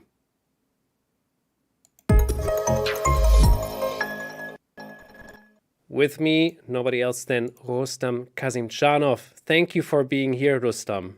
My pleasure. You are a coach by heart. You have been training so many significant people. I mean, I don't have to mention Fabiano Caruana to just name one of them. Why do you have such a coaching passion? Or do you even have a coaching passion? These are very, very complicated questions. Yeah, I don't think there are short answers. To just give one answer, it's basically all Vishy Anand's fault. Oh, okay. 2008, he asked me if I could help him for his match against Kramnik. And before this, coaching was definitely not on my radar, not at all. And then with this match and all the work we did and how it went and with how useful I felt, then basically that's how it started. Yeah, later it got much more complicated than this. When you are coaching your students, what are your methods for coaching in particular? Can you emphasize on it as good as possible, please? Yeah, no, I saw your email that had the same question in it. Yeah, when you contacted me and you said you'd be asking this. Yeah, I don't think you'll be getting a very detailed answer from me because clearly part of what we do is also, well, a commercial secret, so to speak. Yeah, if I would elaborate on everything that I do and how I do it, yeah, everybody else would be able to do it as well, right? So, good point. So yeah, I will not go into too much detail. To give you something, is I believe in the fact that chess is a very broad subject. Yeah, so I try to address lots of different areas. Yeah, but as I said, yeah, I will not go into specific detail on what I do exactly because I think that every coach has his own approach. I definitely have mine. And I wouldn't like it to be imitated by others. Absolutely fair and totally fine with that. But can you give us the greatest chess advice for every chess player to exceed in their chess skills, please? Well, I think it's also very, very mundane, right? A lot of people they search for this holy grail. They think there is some diamond out there. There's just one piece of advice that they need, or one coach, in fact, or one book, one video series. But it's not like this, right? Chess is big, as I said. It's very hard work, and essentially, people who work a lot on it, they do excel, and it doesn't come down to like one piece of knowledge. It's just a very broad subject, and also very important.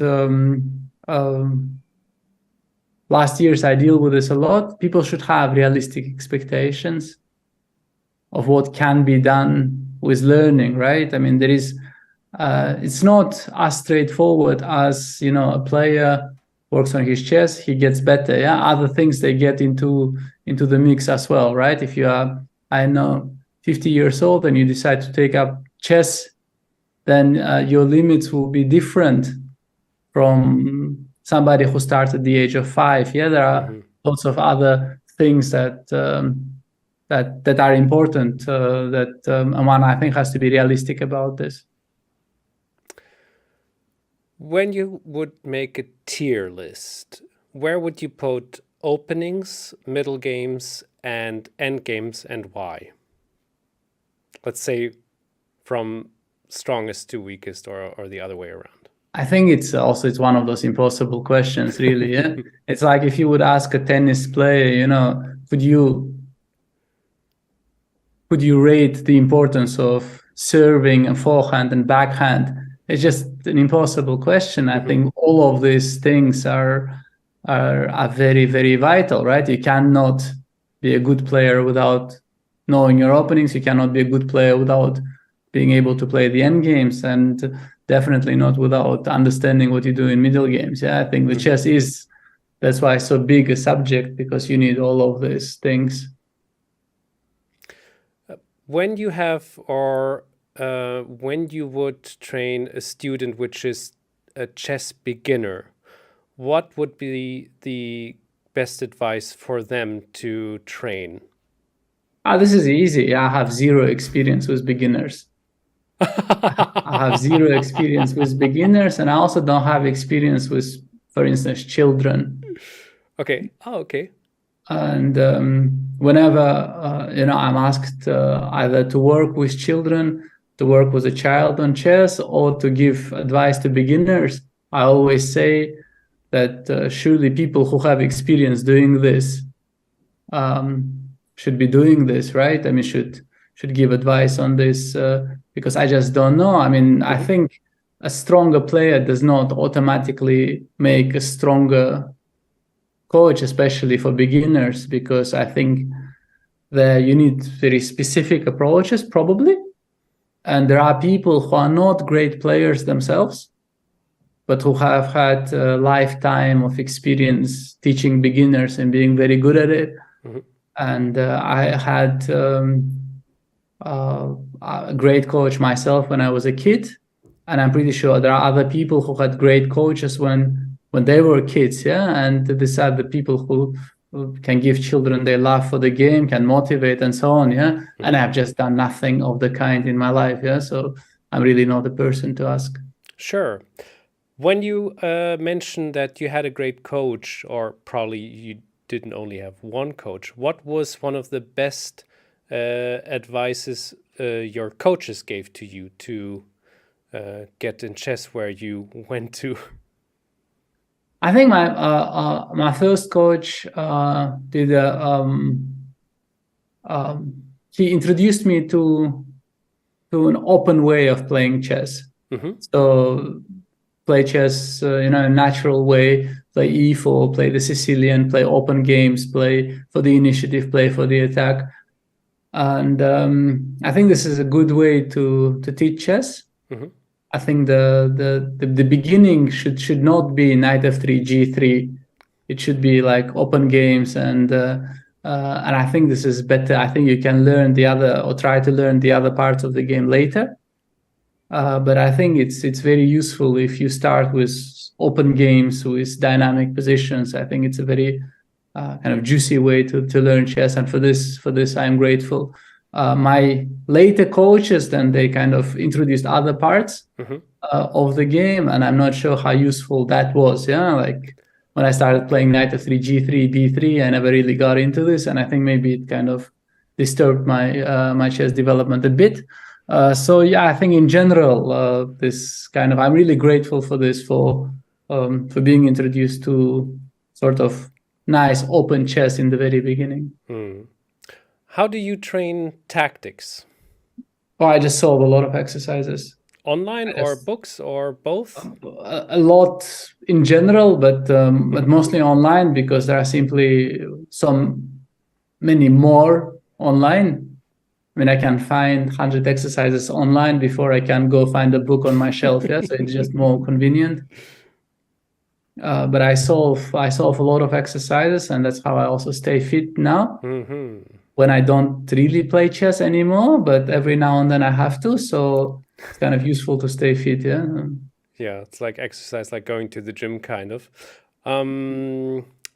What are your thoughts on online chess, or let's say bullet chess or blitz online? Is it something which you despise, or is it more like, well, go for it? I think despise is a very strong word, right? Absolutely. Despise is a very strong word, but I have zero interest in online chess. I don't play online tournaments. I practically never played online tournaments. I also don't follow online tournaments. Okay. I really couldn't care less. This is not an area which is interesting to me at all. Okay. When you are playing and training, how often do you use the engine, and what are your tips if someone is using the engine to get better in chess? Well, I mean, mostly everybody uses engines for opening analysis, right? And I'm no exception. And I think that almost everyone, by using an engine, learns to do it better. So you learn with the experience. You learn, when you should listen to your engine and when you should try moves of your own. I think basically everybody learns to do this. This is really not the most difficult part of the game to learn to use the engine. Yeah, I mean, the engine gives you moves, you look at them. Yeah, it's really not rocket science. Okay, and if so, there's no harm in using the engine, because sometimes I hear that it can be misused, or sometimes people are a bit too lazy using the engine. You don't think so? Well, I think it is important that you also do things without an engine sometimes. I think it would be really silly if you solve tactical exercises and have an engine running. Yeah, this will not help you. But to use the engine to understand some position better, the opening position, or sometimes even a middle game position, you know, after you try to understand it yourself, or before you try to understand it yourself, I don't think there is any harm in that. I think chess engines can be a very powerful tool. One last question. If the viewers want to know from Rustam Kasimdzhanov himself a really genuinely interesting or good chess advice to improve chess, what would the answer be? Well, I have a bunch of chess products also with chess base, right? Yes. If you are really interested, spend some money, go buy some products and get some coaching finally, right? Coaching is good. So you just say, like, more or less, put the work in, learn, study, do all the things chess has to offer. And if you're doing this, as I said in the beginning, there is no rare diamond which you have to find out there. Yeah? It's just a lot of meticulous work. Yeah? That is the actual advice. There is no diamond which the people are searching for. There's everything and all of the things we mentioned already. Rustam, exactly. Thank you so much for this. This was a lot of fun. And I hope I see you soon in Hamburg. Yeah, see you soon. Bye-bye. Bye.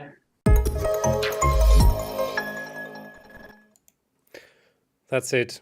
Rustam Kasimdzhanov, get his Fritz trainers. They are worth so much more than they're worth right now. It's discount day. Yes, ladies and gentlemen, thank you everybody for watching and participating in the chat. I enjoyed to communicate with you. I hope you enjoyed the stream as much as I did.